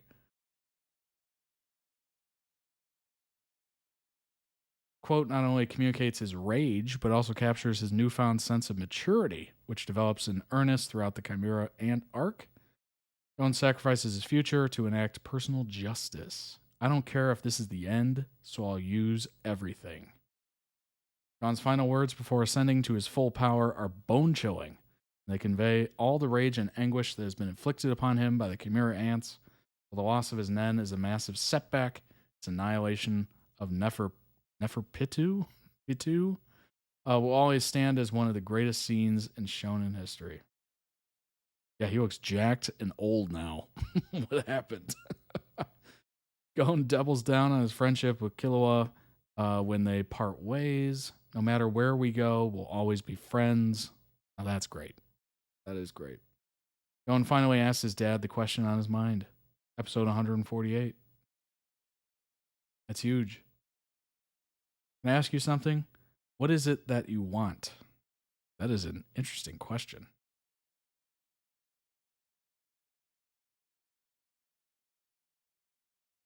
Although Gon's question is a bit open-ended, it isolates exactly what the young hunter was hoping to learn from his quest to find Ging, his father's answer to explore the Dark Continent and the uncharted areas of the world, personifies the life of an adventurer. It reframes many of the experiences that Gon has during his journey. Only time will tell what the future holds for these two characters, but if their final quotes in Hunter x Hunter are any indication, they're sure to continue pushing boundaries. That is so cool. That is so neat. I love that. I love that. What is it you want? Explore. Forever the explorer. Now the question is, do they go on exploration together? Do they adventure together? That kind of thing. 10 best Killua quotes. Guess I'll run too. I'm sick of killing people. Bit of morality there. That's not it. I want to become friends with Gon. I'm sick of killing people. If you so much as touch them, I'll kill you. Maluki, if you so much as touch them, I'll kill you. Obviously a strong bond. His brother insinuates that he might harm Gon. Breaks free from his bindings, threatens his brother's life. I'll never betray them. I promise I'll never betray them. Never. You know what happens if you break your word? Oh, that scene, yeah. We saw that in the previous video. You know what happens if you break your word? If you know, slowly open your eyes, look at me in the mirror, and listen carefully. Never show your filthy face to us again. That's a great quote. From birth, I've been exposed to electricity. Strong electricity? From birth, I've been exposed to electricity, family reasons. Killua credits his ability to withstand electricity to his training, part of the Zoldyck family, reminding fans his backstory is far darker than it often appears. Just let me handle this. Don't bother, Gon. You're probably looking to use your new technique, but you shouldn't reveal it in front of all these people. Just let me handle this. Wow, selflessness. Unbelievable. What a great friend. That's so nice. No wonder this is just beautifully written. Beautifully written. Brother Gon's gung-ho attitude gives him a childlike innocence. Killua's time as an assassin makes him much more calculated in his efforts. Instead of allowing Gon to use his attack, Killua intervenes, dousing his opponent in gasoline before lighting them aflame. Every move I've made was a trap. 3 traps? You must be joking. Every move I made was a trap.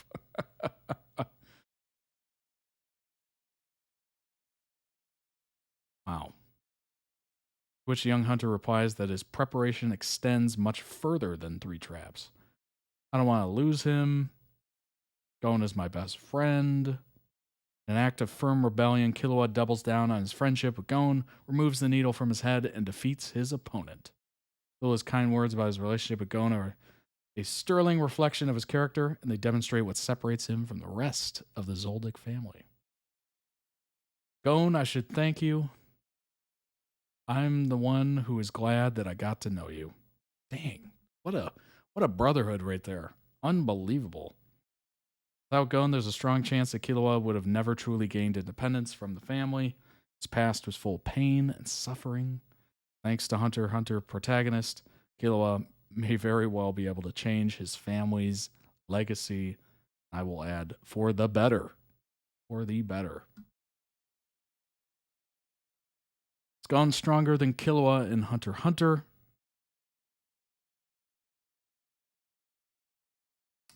That's an easier question to answer. While the two might not have fought, we can make a reasonable estimation based on what we've seen. The two of them learned Nen at the same time and at basically the same amount of practice. So overall, their Nen is roughly comparable in strength. Gon may struggle to deal with Killua's more advanced techniques, like Godspeed, but fundamentally, as aura users, they're on the same level. Where Gon would find the fight too much is in experience. Killua has had far more in the way of training and experience when it comes to combat due to his time as a Zoldyck assassin.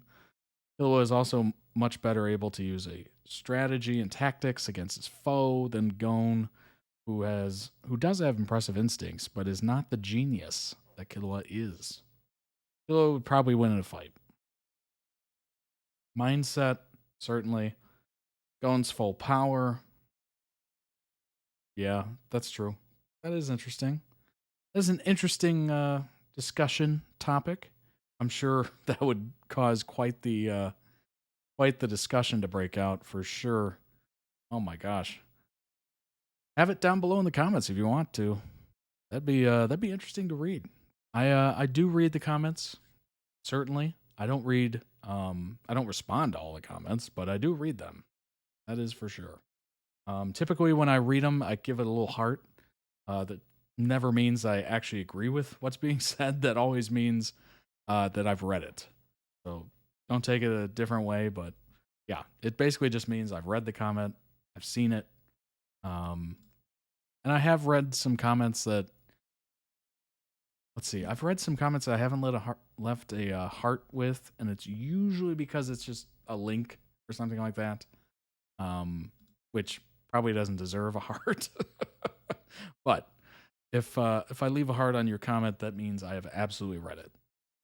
Which, you know, I just wanted a little indication, letting you know that I'm, you know, present, of course. Well, let's go ahead and jump into the next reaction video. This is Gilmore Girls, Light Up the Sky. Looking forward to it. Let's go ahead and jump in here. Shifting gears indeed. All right. This one's about a little over 3.5 minutes. I don't think this is all for Rory. What's up, Rocco Kitty? I think this party's a testament to you, Lorelai. Hope work is going well. Thanks, Dad.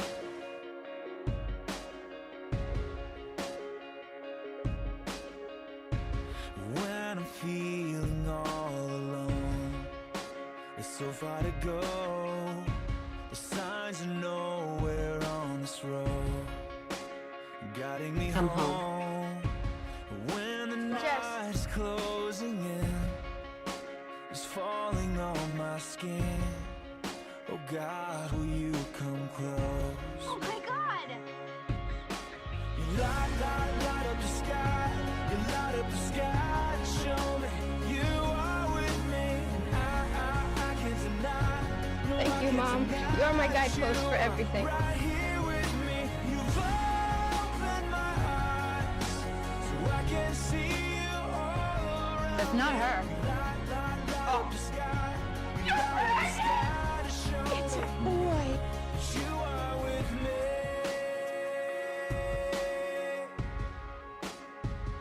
Everything will be all right. Stars are hiding in the clouds. Failing. You are not failing. When I can't. You know, it's always nice. Oh, if I stop it like immediately during somebody saying something. Somehow I'll always have the worst timing on that. But it's always nice to see a family unit in these shows. You know, they have their issues and all that good stuff, which makes it more real. It makes it, you know, touch on more subjects than just, you know, everybody's perfect. Yay, we love each other. You know, it kind of gets into the more realness of life. Not everything's perfect. Not everyone gets along and whatnot, or gets along at, you know, all the time. Maybe there's little rough patches here and there, but I love how it touches on that. And it just seems more realistic than just, we're all perfect, we all get along, it's lovely. Something tells me that's just not the case in, you know, most families. But I do like the fact that they show those kind of rough spots in Gilmore Girls. You don't got it. The silver lining. When I've almost reached the end. I'm a bad mother. Like a You're not a bad mother. Rory. love is rushing in. Light up the sky. You light up the sky to show me you are with me. I always love that clip. You are so smart and so special, and you'll see everything's gonna be fine. Trust me?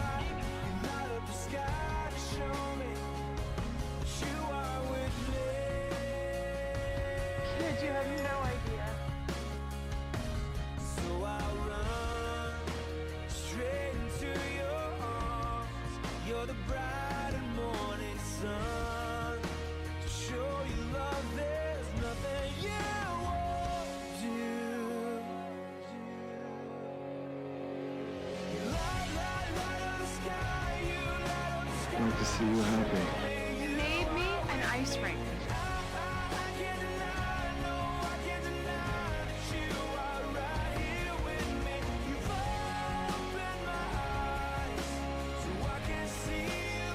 I think we should get married. Did you forget something?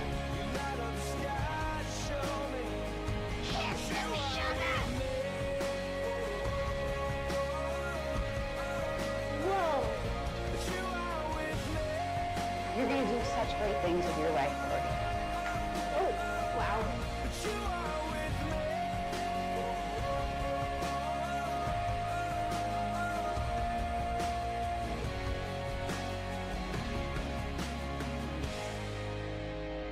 Gilmore's.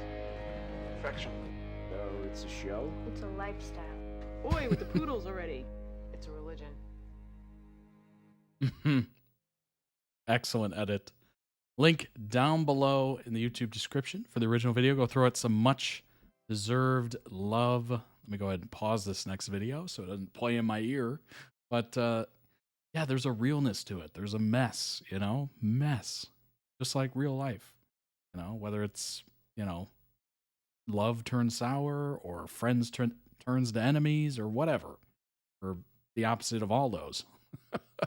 You know, there's some mess in there, but it's about the relationships, it's about the friendships, it's about, you know, anybody who's in your corner that, you know, helps you through those. And that is basically the biggest thing in life, is having at least a little bit of a support system, whether it's one person, whether it's 20 people, whatever. As long as you have a support system, you can kind of handle those little bumps in the road, because there's going to be a lot of them. There's going to be a lot of them. And sometimes it's going to feel like, you know, everything is bumpy. Like there is nothing but bumps. It's just one after the other after the other. But, you know, I always try to look at it like if life is extra bumpy, eventually you're going to hit that smooth surface and things are going to be all right. And you're going to not really think about it, unfortunately, in the moment. Very much like that Andy quote from The Office, you know, I wish we knew when the good times were, so, you know, we could enjoy it while we're in it, instead of looking backwards and going, dang, remember how good things were? Now it's just awful. Like, you know, you kind of wish you knew when the good times were so you could enjoy it more. But honestly, you would never know, because you got to have those down moments. You got to have those bumps to appreciate the good moments, the smooth life. But yeah, that's very interesting. Having a support group or a support person or whatever is the key to handling all of that. Obviously, as you watch that, they had support people in their life, you know? That's what it all comes down to. You know, sometimes you think you can handle life on your own, and then, you know, you hit a couple bumps and you're like, this isn't as great as I thought it would be. Or, you know, you think you can handle it all, and you're just like, you know, this ain't it. This is not it. I don't like this. This would be so much easier with somebody else, or somebody, like, you know, to vent this to and to have like their thoughts or opinions on it, and, you know, their take, if you will. But yeah, it is that's literally what I took away from that, is family, friends, whatever. As long as you have somebody in your life to enjoy the good moments and also, you know, help you through the rough moments, which there was a lot in that show just based on the edits I've seen. There's a heck of a lot of down moments as well. But yeah, as long as you have somebody there, you should be all right. Let's go ahead and look at some information here. Average audience score for Gilmore Girls, 88%. That is pretty high. So the people that watched it, the people that, you know, enjoyed it a lot. 88% is a high number. Reba is like this. Obviously, we've looked at some of this information. Lorelai, Dragonfly Inn, contends with weekly dinners with eccentric, well-off parents, Richard and Emily, who always have something to say about their daughter's life. After high school, Rory attends Yale University, but frequently returns to Stars Hollow to visit her mom. Started on the WB, which I guess eventually became the CW. Release date 2000. Oh my gosh. Wow. I remember the year 2000, Y2K as it was known, was just supposed to be this unbelievable year of, like, you know, banking system crashing, all this stuff. Literally nothing came of it. It literally just came and went. But it was an interesting time to be alive in 1999. And everything was just like, party like it's 1999 because the world's ending or something. And it just, literally nothing happened. It was such a letdown, you know? They built it up to be this big thing, but it was kind of cool to be alive when, you know, we entered the years of 2000. But other than that,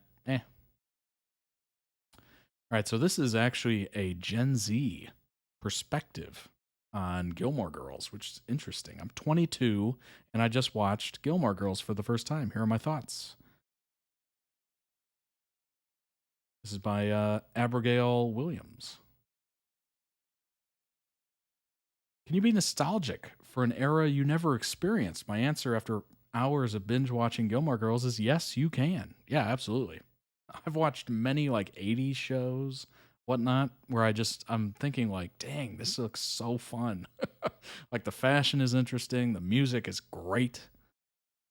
And going by the plethora of autumn outfits inspired by Lorelai Gilmore's 2000 style and the many autumn aesthetic TikTok trends derived from the series, it seems like the rest of my generation has been dreaming of times gone by as well.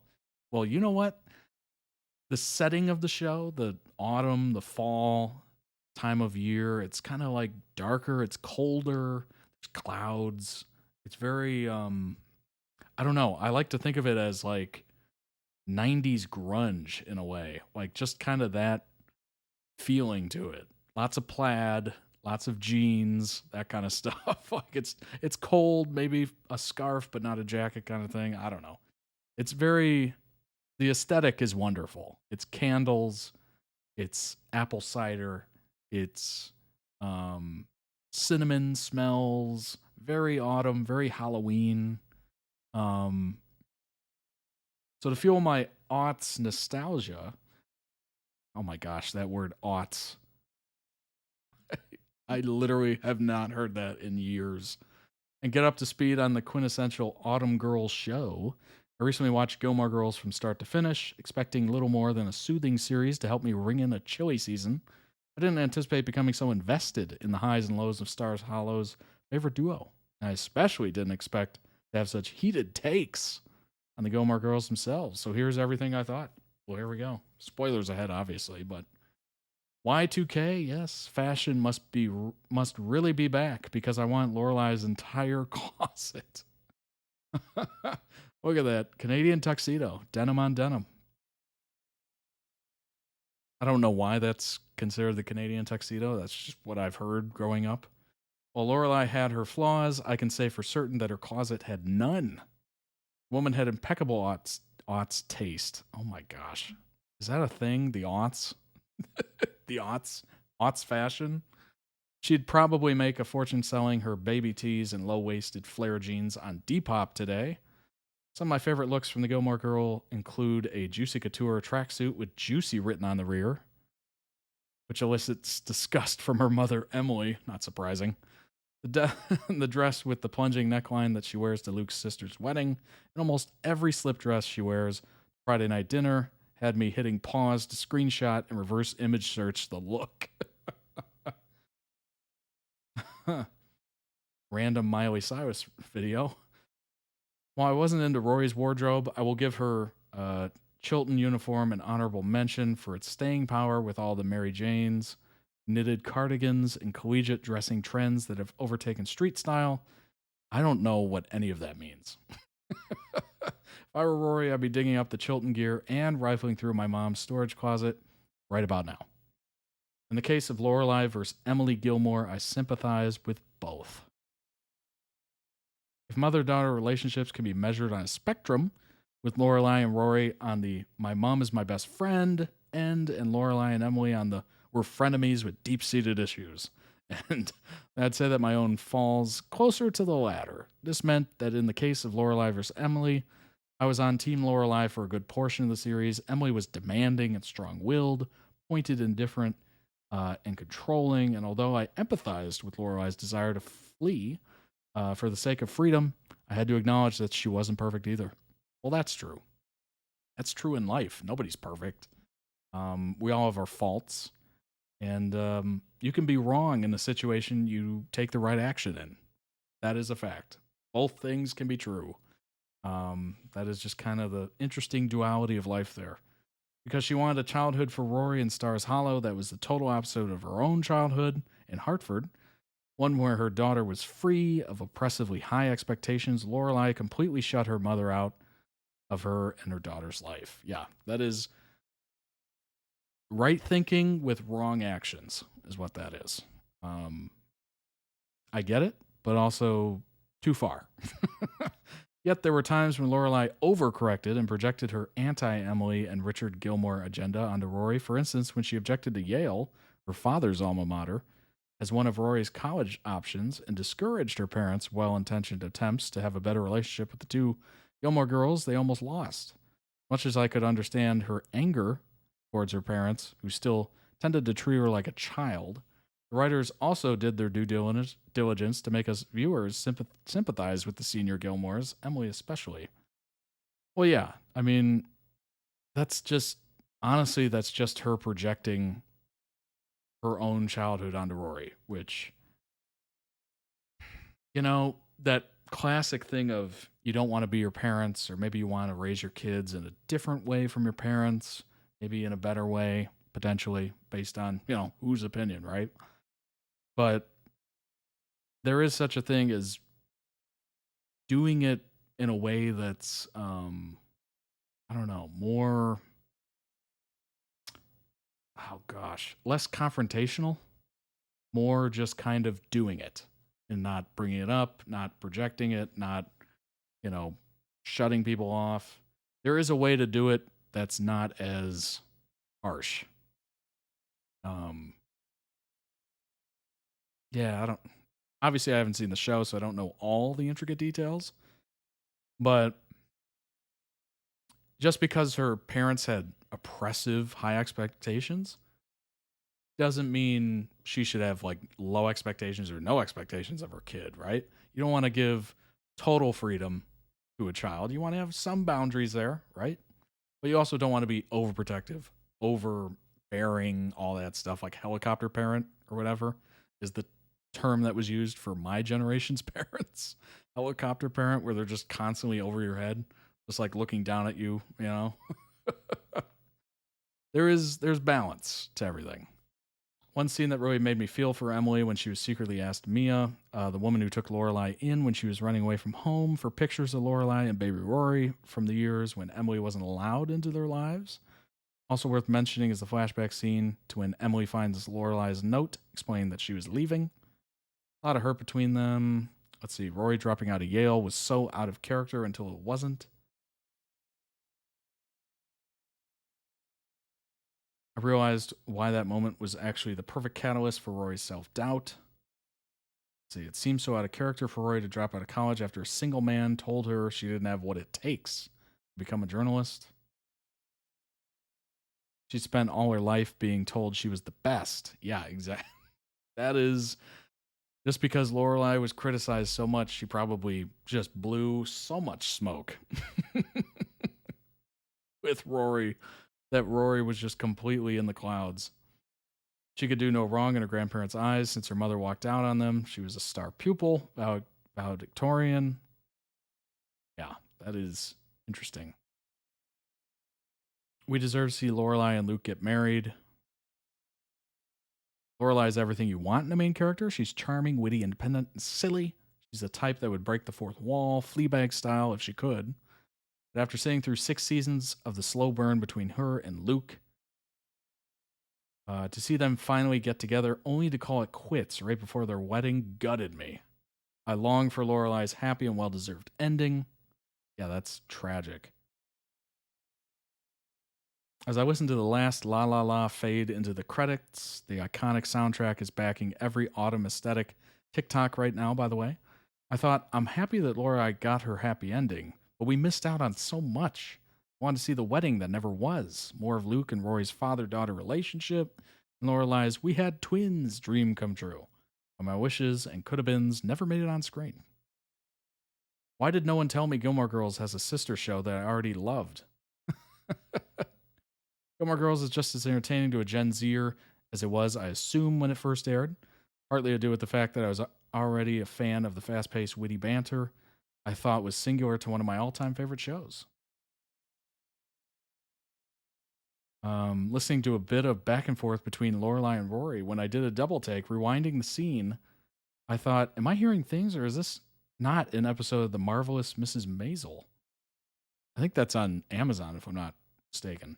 Later on, I learned that the two shows share the same writer and creator. In fact, many Gilmore Girl alums went on to guest star in the show, including Lorelai's first serious love interest, Rory's bad boy beau, Jess, and the unforgettable Paris, played by Liza Wheel, just to name a few. However, after all that, one question remains: should I watch the revival? 29 things you never knew about Gilmore Girls. Kind of breeze through these real quick. Unlike her on-screen alter ego Rory, Alexis Bledel hates drinking coffee. That's funny. Alexis had never acted before her Gilmore Girls audition. That's huge. Wondering why Lorelai has her arm around Rory for so much of season 1. Alexis, still a newbie to the world of acting, her on-screen mom would literally steer her into place to make the filming go smoother. That's funny. Amy has never seen the 7th and final season of the show. Showrunner made the decision to leave. Wow, never watched it, huh? That's interesting. I guess, once you're out, you're just kind of out. Gilmore Girls only ever won one Emmy in a pretty unexpected category. Outstanding makeup for a series. Well, there you go. Luke was originally a woman named Daisy. That's interesting. Luke wasn't always meant to be a series regular, though. English is actually Alexis Bledel's second language.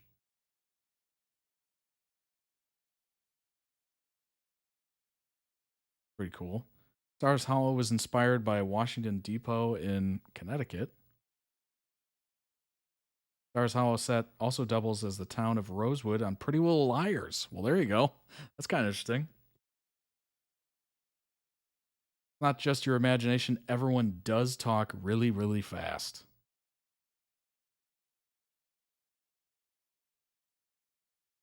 Average script for a 1-hour TV show runs between 45 and 50 pages. Average script of a Gilmore Girls ran 75 to 80. What? That's wild. Voice coach was hired to make sure that the cast was speaking fast enough. Still nursing some bad feeling towards Luke's daughter, April. You're not alone. Liza, who played frenemy Paris, originally auditioned to play Rory. Well, that's interesting. Actually, they somewhat in the face almost looks alike. Gilmore Girls' theme tune is appropriately a mother-daughter duet. Carole King also crops up on the show as a guest character. Her character Lorelai may have hated Friday night dinners with her mother, but these were Lauren Graham's favorite scenes to film. I'm not surprised. I'm sure the back and forth was just amazing to do. Ryan Gosling auditioned for a role but didn't get very far. What? What? That's crazy. Auditioned for a small role. Ryan never made it to Stars Hollow. That's interesting. Kelly Bishop is also famous for playing another on-screen mom. Baby's mother in Dirty Dancing. Oh, okay. A Jess spin-off show nearly happened. That's hilarious to choose that picture. Calvin Klein ad. Over 7 seasons of the show, 339 books were referenced. That's a lot. So if you're an avid reader, probably just trying to catch as many as you can. Yes, that is John Hamm. You spotted in an early episode. Oh my gosh. Whoa, that's a young John Hamm. That's wild. Season 3. Alexis Bledel returned the favor when she appeared in Mad Men. That's how I know her. A neighbor of Pete Campbell. Yep. I definitely remember her from that. I looked it up. I'm like, who is this? And what are they from? Sure enough, Gilmore Girls. Before that, she dated co-star Jess for 3.5 years. Whoa. Jared Padalecki, who doesn't appear as Dean in the pilot episode. It's funny.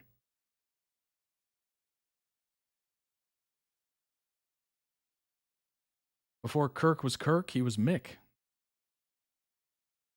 That's hilarious. Adam Brody's departure gets explained away with a subtle OC reference. That's so funny. Left Gilmore Girls to star as Seth Cohen in the OC. I loved that show. So I was watching the OC when Gilmore Girls was going on. Went off to study in California. That's funny. That's so funny. Similarly, Tristan's departure from Chilton is because he gets sent to military school in North Carolina. That's hilarious. The fact that they did that is amazing. Amy wrote the final 4 words of the show early on, but due to her premature departure, we never got to hear them at the end of season 7. Oh, come on. Oh, that's annoying. That's annoying. Oh my gosh. Excellent video. Excellent edit. I hope you enjoyed it. Let's go ahead and hop into the next video. It is with Glee, Sue and Becky, which I believe is season 4, episode 18. And this is entitled Titanium, which I'm assuming is the name of that song. Let's go ahead and jump in.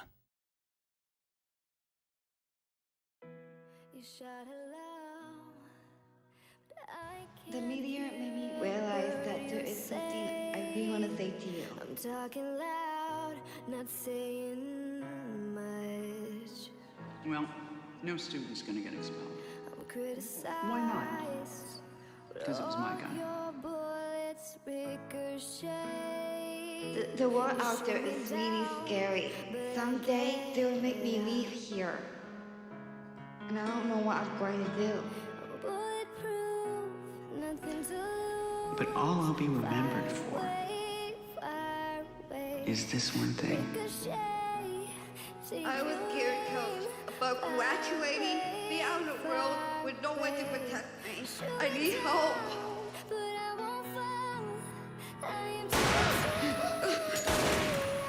I'm sorry, Coach. Whoa. It's okay, I'll take care of it. I have no choice.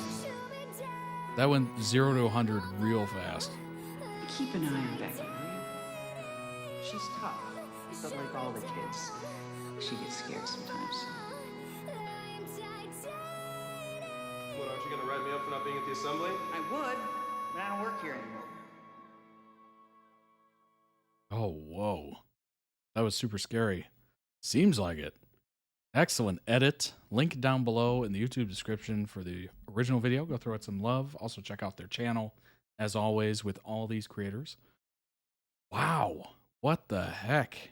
That was so interesting and, you know, I don't know. It just went to hell real quick.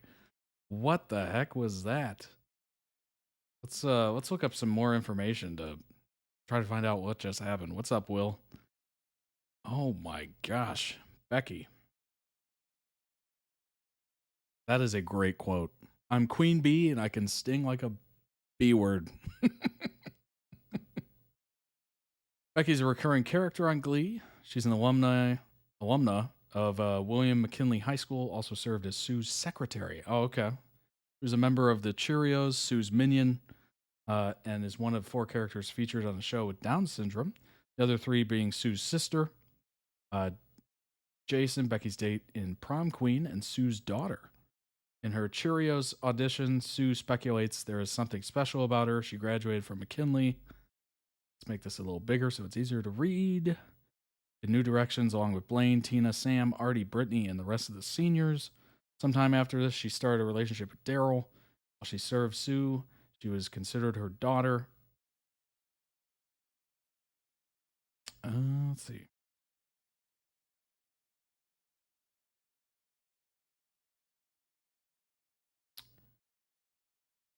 Born with Down syndrome, in Wheels, she is a social outcast and has very few friends, with the exception of Brittany. Later tries out for the Cheerios, resulting in success. She's shown to be Sue's assistant, following her direction and always being with her. She is special to Sue because she reminds her of her sister, Jean. That's sweet. Look at trivia. In Wheels, Becky's the only person to try out and make it on the Cheerios. Becky was one of the only Cheerios that never had a ponytail in her hair, even a pinup.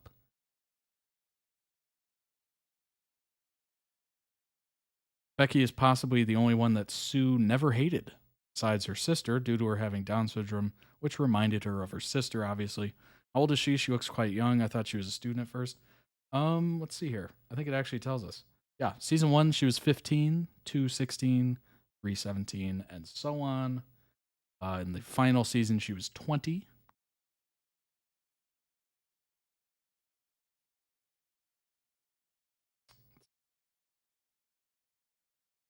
Prom queen, she is seen dancing with a boy named Jason. She is not seen after that, though. Is revealed in Yes No that she broke up with him because he likes pizza and she likes hot dogs. Well, I like both. I don't know what that says about me.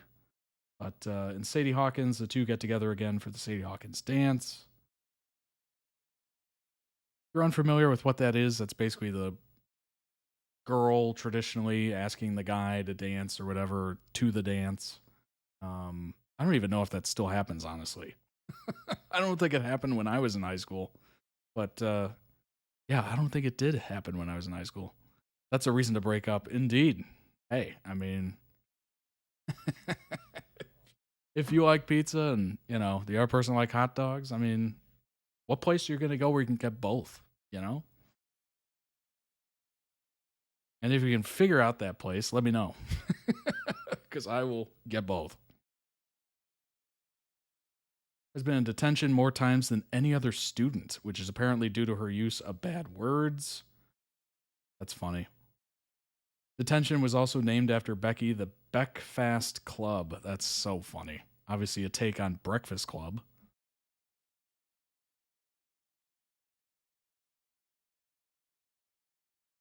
One of the only recurring characters who doesn't sing on the show. She was supposed to sing in Puppet Master along with Jake and Blaine, but it was cut. That's unfortunate.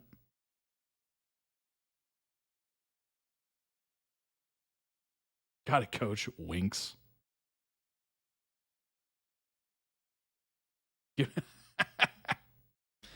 me some chocolate or I will cut you. Oh, these quotes are amazing. What about toast? Bread's already been cooked. I don't get why you need to cook it again. That is fascinating. That is an interesting question. Junior high was the last Sadie Hawkins dance we had. Yeah. I don't even think we had it. Yeah, my entire schooling experience, we didn't even have it. I actually had both pizza and hot dog for lunch today. Well, dang. Talk about good timing. Actually, a bite of my dad's pizza, but that still counts. That does count. That definitely counts.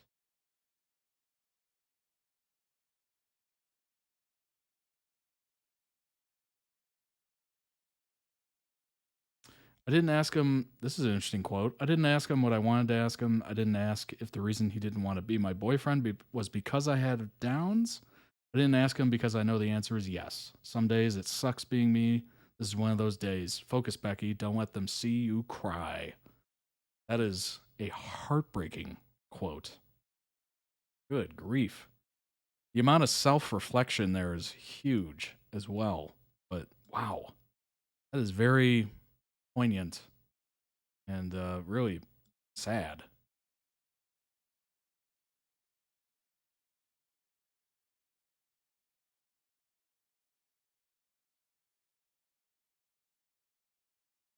Oh my gosh, this quote is wild. This quote is wild. This is this is the Glee being a little interesting in today's time. Puck. So what should we do now? Becky, play strip poker. Whispers, I got rubbers. I'll say. Kurt, Becky, Blaine and I are gay, remember?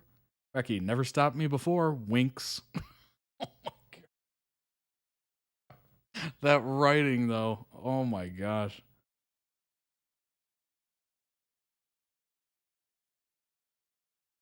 Good Lord.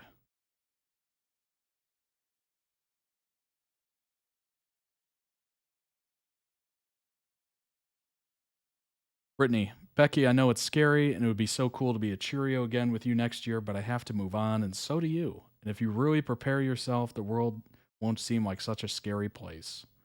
Becky, pinky promise? Brittany, pinky promise that. Oh, gosh. Here's the problem. High school really doesn't prepare you for the real world at all. No schooling does, honestly. There's a lot of life lessons you got to learn outside of it, usually through parents, maybe through friends or something like that, grandparents, whatever. But you don't really get let into what life is, what adult life is in school at all. So it really doesn't prepare you for anything. It gives you kind of a rounded knowledge, I guess you could say. Gets you kind of thinking, I guess. But it really does not get you started. Adult life is paying taxes. Indeed. Indeed it does. You're going to go through relationships. You're going to go through trials and tribulations, setbacks, huge setbacks. It could be anything. It could be a range of you lose a job, which, I've had that before, or you go to prison or jail, which I haven't had before, but that certainly is another avenue for life.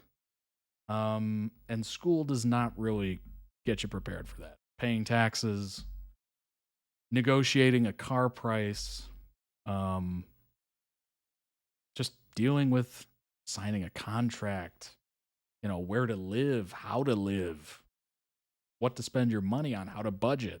Like, there is so many topics there of how to live life that school does not even address. So you got to learn that from other people. Hopefully, your parents, maybe friends, maybe your friends' parents, whatever. But yeah, there's no real preparation for life in high school. It is what it is. I've got a lot of things to say about school, obviously. Becky-Sue relationship, most commonly known as Boo, or Jax Vester, or Seki, is the friendship between Becky and Sue. Becky and Sue first meet when Becky tries out for the Cheerios in Wheels, the 9th episode of season 1. Will is shocked when Becky is admitted to join. He immediately suspects that Sue has an ulterior motive or reason for choosing Becky. However, it is revealed that she has a sister named Jean who also has Down syndrome like Becky. It is clear that Becky reminds Sue of her sister. She and Becky bond to the point where Becky appears to be Sue's very close friend. Sue is almost motherly to Becky, giving her help and guidance. Becky is often Sue's minion, doing her bidding and helping her carry out some of her schemes. Let's see. Becky dressed up as Sue for Halloween. That's kind of funny. Hopefully you learn that before you make a mistake. Yeah. Oh gosh. Yeah, it is. There's a lot of downfalls, a lot of pitfalls in life. And, one of the biggest things that you realize is nobody knows really what they're doing. We're all just kind of playing it by, ear, basically. We think we know what we're doing, hope for the best, but there is a lot of pitfalls that you could just easily fall into. That was probably the biggest, taking the blinders off when you're becoming an adult from a kid, is you realize, oh, the adults don't have all the answers. Because you're growing up, you're thinking, oh, well, when I reach 18, that's when all the answers are given to me, and it must be like some, ceremony or something. You just learn the world, and then you get that age, and you're like, wait a minute, there's nothing. There's nothing. Wait a minute. Becky and Sue have given each other relationship advice at one time or another. Becky confides in Sue her crush on Artie, and Sue tells Becky to ask him out. When Artie breaks things off, Sue reassures Becky that she will be okay and find someone else. Sue confides in Becky her attraction to one of the board members who had mistaken her for a man. A man. Becky encourages Sue to get in touch with her feminine side and ask him out on a date. On opening night, Sue tells her date, Mario, that she uses Becky as her taste tester when she orders takeout to ensure she isn't being poisoned. I'm dead. That's ridiculous. Oh my gosh. What an interesting pairing. Let's see if I can get to that. See if I can get to that. Where is it? I was looking for that gun scene. Or excuse me, I guess I should say pew pew scene on YouTube.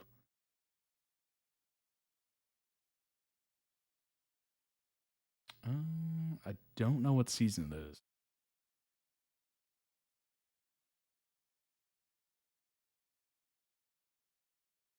Trying to see if we can figure it out. Not season 5 or 6, so I think. Season 4, episode 18. Well, what's up, Morgan? Excellent contribution there. Let's see.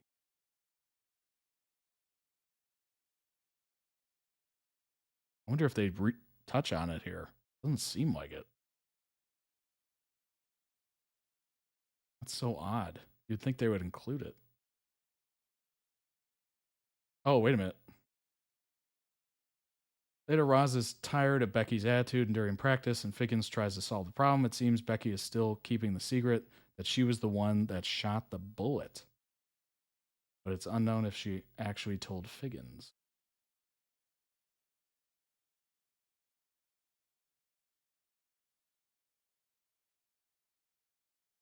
Coach Roz calls up Blaine and Becky and notices that Sue's reason of bringing a gun wasn't actually normal and thinks that Blaine and Becky put a hex on Coach Sue.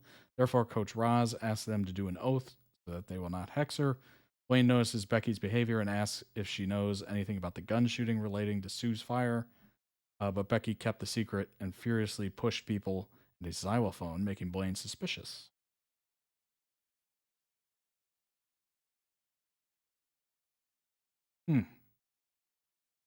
Interesting.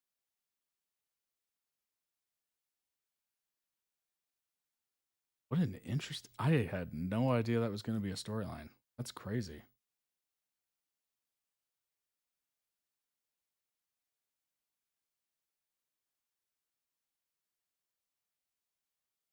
So interesting. The episode is called Shooting Star.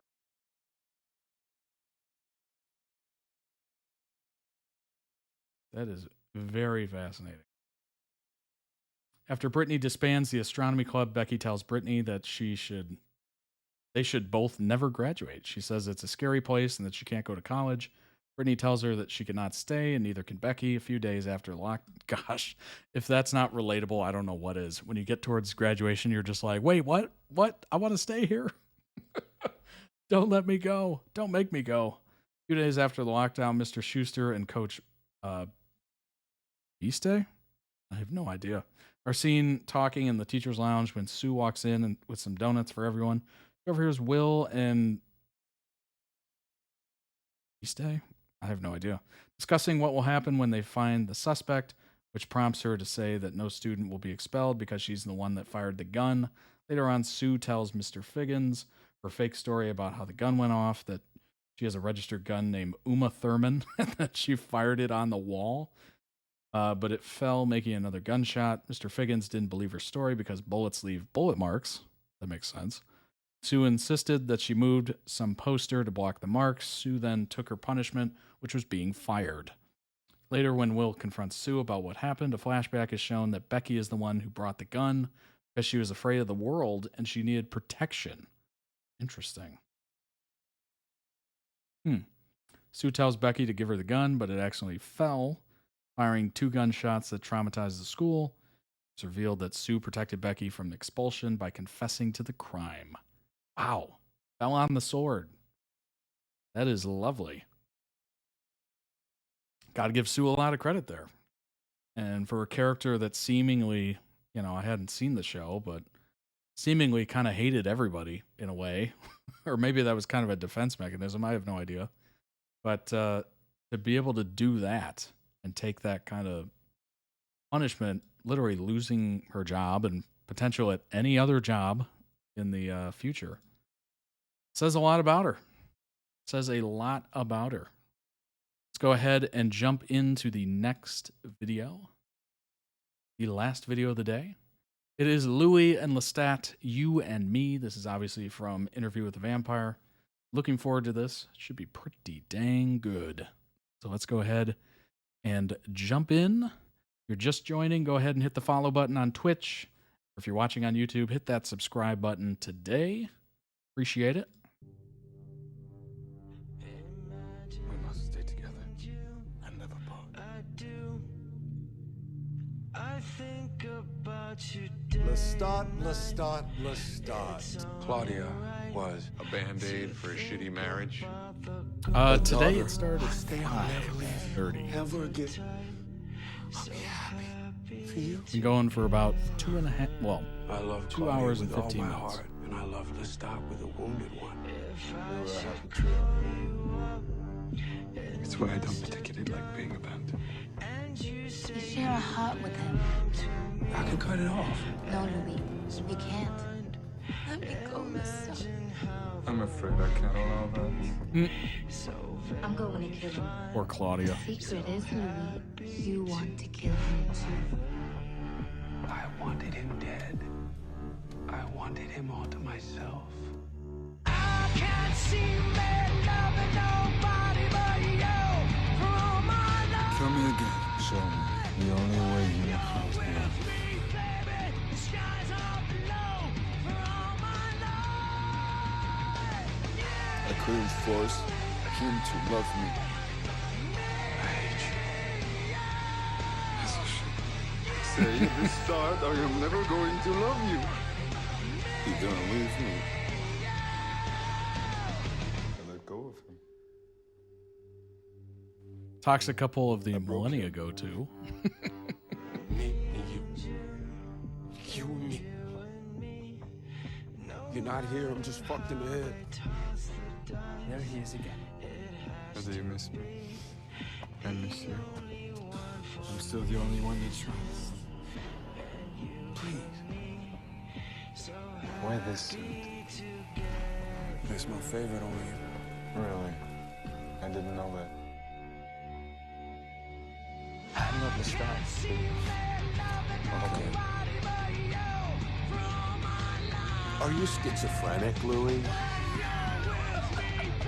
I promise you wouldn't talk. Shit about him the whole time. What about me and you? You and me and you. Right? You didn't come here for me. You chose Lestat over her time and time again. One more round in the stormy romance of you two. I wanted you to suffer. Because I was suffering. You were supposed to die with Claudia. He didn't save you. Lestat did. I can't get her out of my mind. She looked at me at the end like a child, looking to her father. But I was new. Oh my gosh.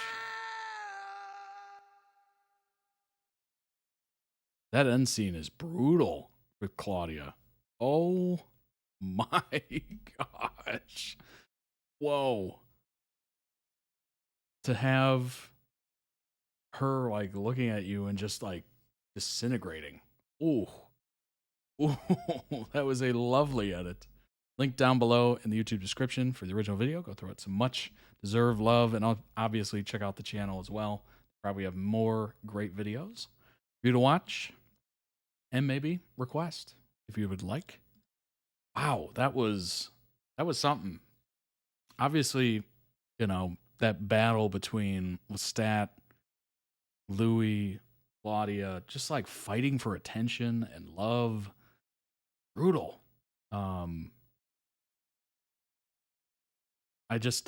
Whenever I see Claudia, I just immediately think of like how awful that would be to be stuck in that form. But then I also think of,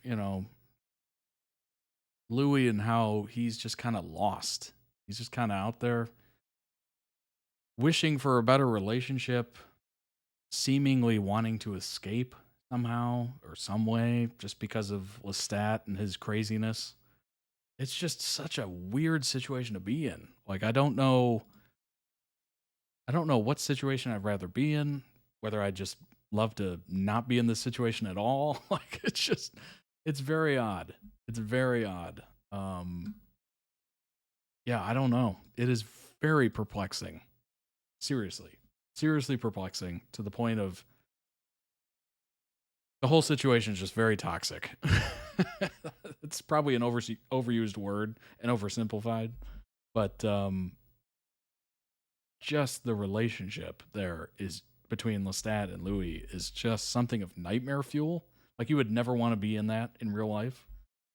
So watching it, you're just like, what is happening? Like, I have nothing to relate it to.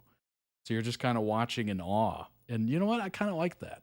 I like that about it. It's nothing really relatable that I can even think of in my life. So it's very much just sitting, watching, and enjoying kind of the story unfolding. I don't have to, relate it to anything. Sometimes it's nice to relate in the story because it kind of makes it more personal. But sometimes it's just cool to watch a story that you don't relate to at all. So you're seeing this situation happen, just unfold in front of you, and you're just like, I don't know what's going to happen next, but I'm interested. As long as it's not me in this situation, I'm good with it. Congrats, Rocco Kitty. Always nice to have the workday completed.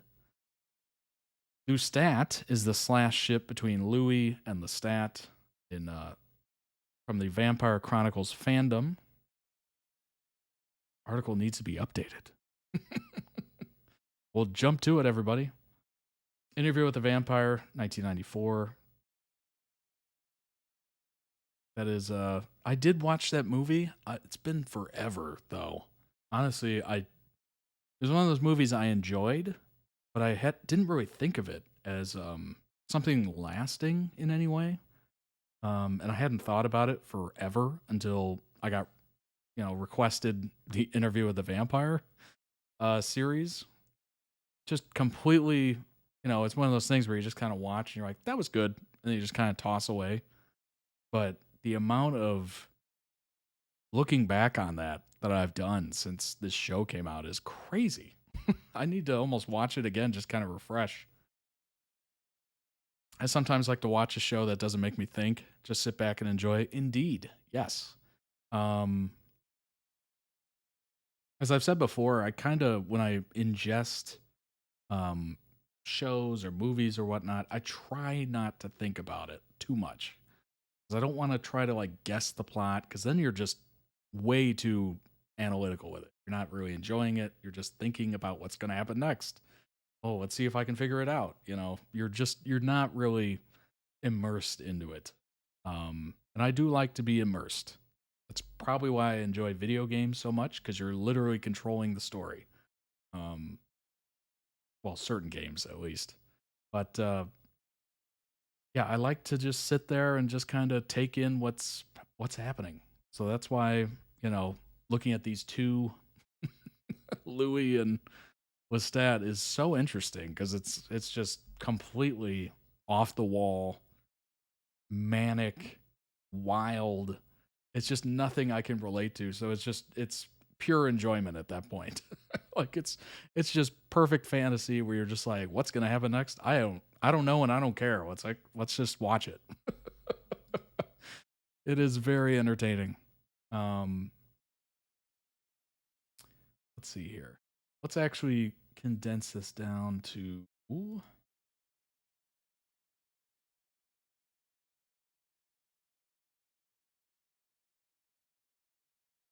Claudia. This will be interesting.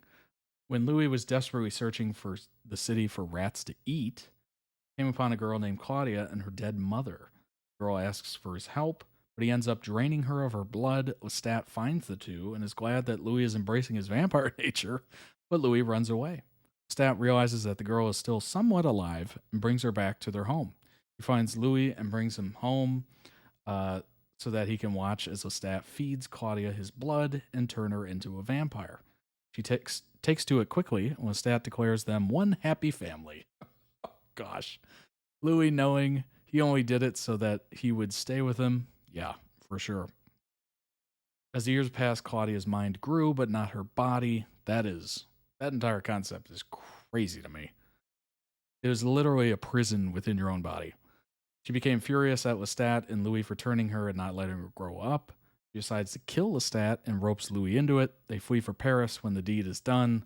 There, they meet several vampires who kill Claudia for killing Lestat, leaving Louis heartbroken and kills them in vengeance. Years later, Louis found Lestat alive again, and he expressed that it was a mistake to turn her. He had enough time to reflect on that and called it a mistake. It's, that's smart. Louis. I allowed myself to forget how totally I had fallen in love with Lestat's iridescent eyes, that I'd sold my soul for a many-colored and luminescent thing, thinking that a highly reflective surface conveyed the power to walk on water. Lestat. I nodded. I took a deep breath and looked away from him, wishing I could say what I really wanted to say, that I loved him. But I couldn't do that. The feeling was too strong. Boy, how many people relate to that? With like crushes and whatnot. And just never mention it. That is one of the interesting parts of life, isn't it?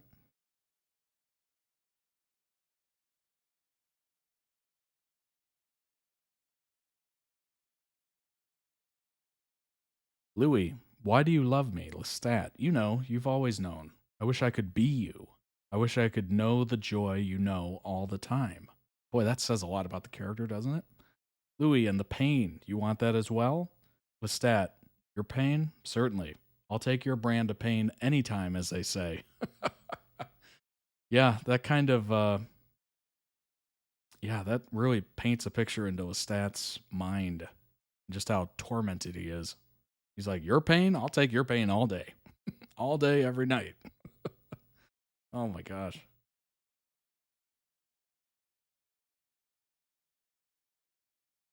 Jacob Anderson calls IWTV, Interview with the Vampire, movie, Louis and Lestat, really disappointing. Anne Rice made one thing clear in the Vampire Chronicle books. Louis and Lestat are a couple, but you wouldn't know that watching the 94 Interview with the Vampire movie starring Brad Pitt and Tom Cruise. That is such, you want to talk about power duo there? That's crazy. They're in the same movie. Interview with the Vampire series star Jacob Anderson says the exclusion of Louis and Lestat's relationship is, quote, really disappointing, especially given how groundbreaking that storyline would have been seen in the 90s, starring two of the biggest stars of the decade. In the books, they're like married. Anderson says in the January 25th episode of Stirring It Up with Andy and Makita Oliver podcast. By the later novels, they're fully married. I think Rice reframed it that way. Reframed it that they kind of weren't in the first book. By the second book, she wrote as Lestat, and she felt like she identified more with him because Louis was more like a stand-in for her grief. She lost a child, so she was writing this book in grief, and Louis represented that grief. Second book, she kind of rejected him a little bit because she had come through it. She's a beautiful writer. She didn't have an editor, and sometimes you notice it, he says, but that's not a complaint from the Game of Thrones alum. Actually, some of those passages are my favorite. They're really funny, or they're hyper-descriptive. She basically decided that Louis was basically repressed and was in denial about the relationship and the nature of the relationship. So by the second book, they were lovers, and they had always been. They watered that down in the Tom Cruise one, didn't they? Andy Oliver says. Anderson replies, yeah, it's really disappointing. When you see that film, you're like, that would have been such a massive deal as well in the 90s, especially then to do it properly. And with Brad Pitt and Tom Cruise. Imagine, wow, that's kind of hot. Quote, I am imagining it, Anderson cheekily replies. While there's some sexual and romantic subtext between Cruise's Lestat and Pitt's Louis in the film, 1994 film, for which Rice wrote the screenplay. The exclusion of the romantic relationship is a disappointment to some. Well, I guess Rice gave it the okay if she wrote the screenplay. I guess probably given direction on what they wanted from it, and Rice kind of did her best. I'm assuming that's how that went. The AMC adaptation, however, made the toxic romance the series' focal point. It is toxic. Boy, is that not the right word? I used it, and sure enough, it's in here. Brought to life by Anderson and Sam Reed, and they'll do it again with Louis and Armand in season 2, premiering this spring.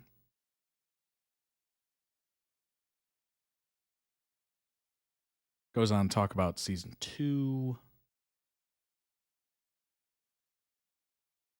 Interview with the Vampire Star addresses Louis and Lestat's future. This came out July 2nd of this year.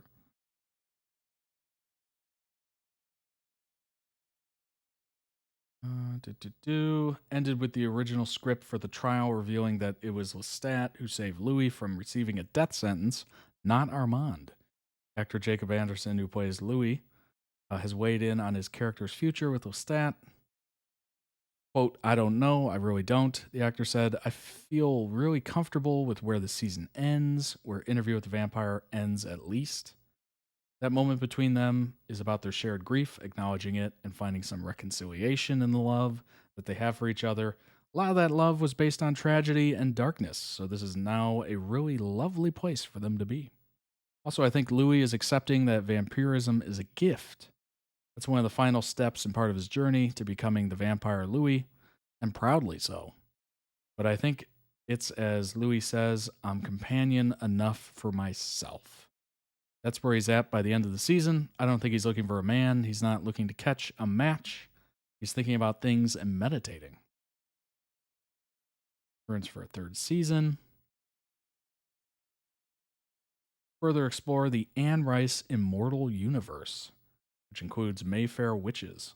A 3rd series called the Talamasca is in development at AMC and will focus on the men and women responsible for tracking and containing the witches, vampires, werewolves, and other creatures scattered around the globe. That sounds interesting. That's kind of cool. AMC just kind of going into this multiverse thing. That's interesting. That could be very interesting. Wow. I had no idea that was even a concept or a thing. So look forward to that. If you have, thoughts on that, let me know down below in the comments. All right.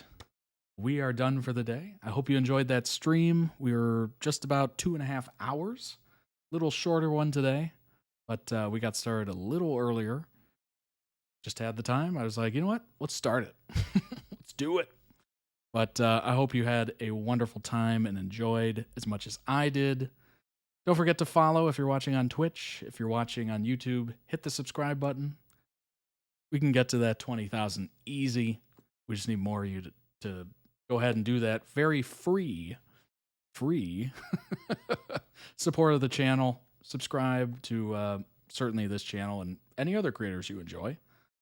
Check out the links to the original videos down below in the YouTube description.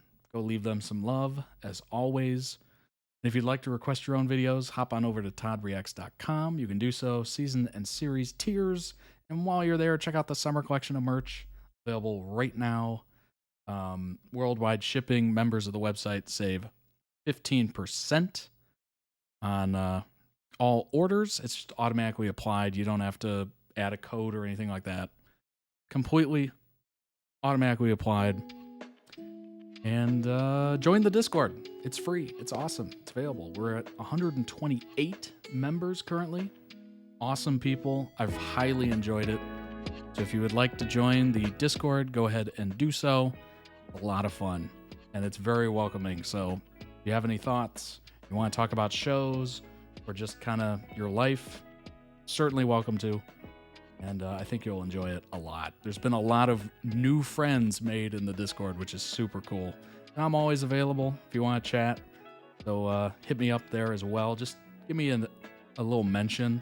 That kind of jars my notifications. And yeah, I think that's about it.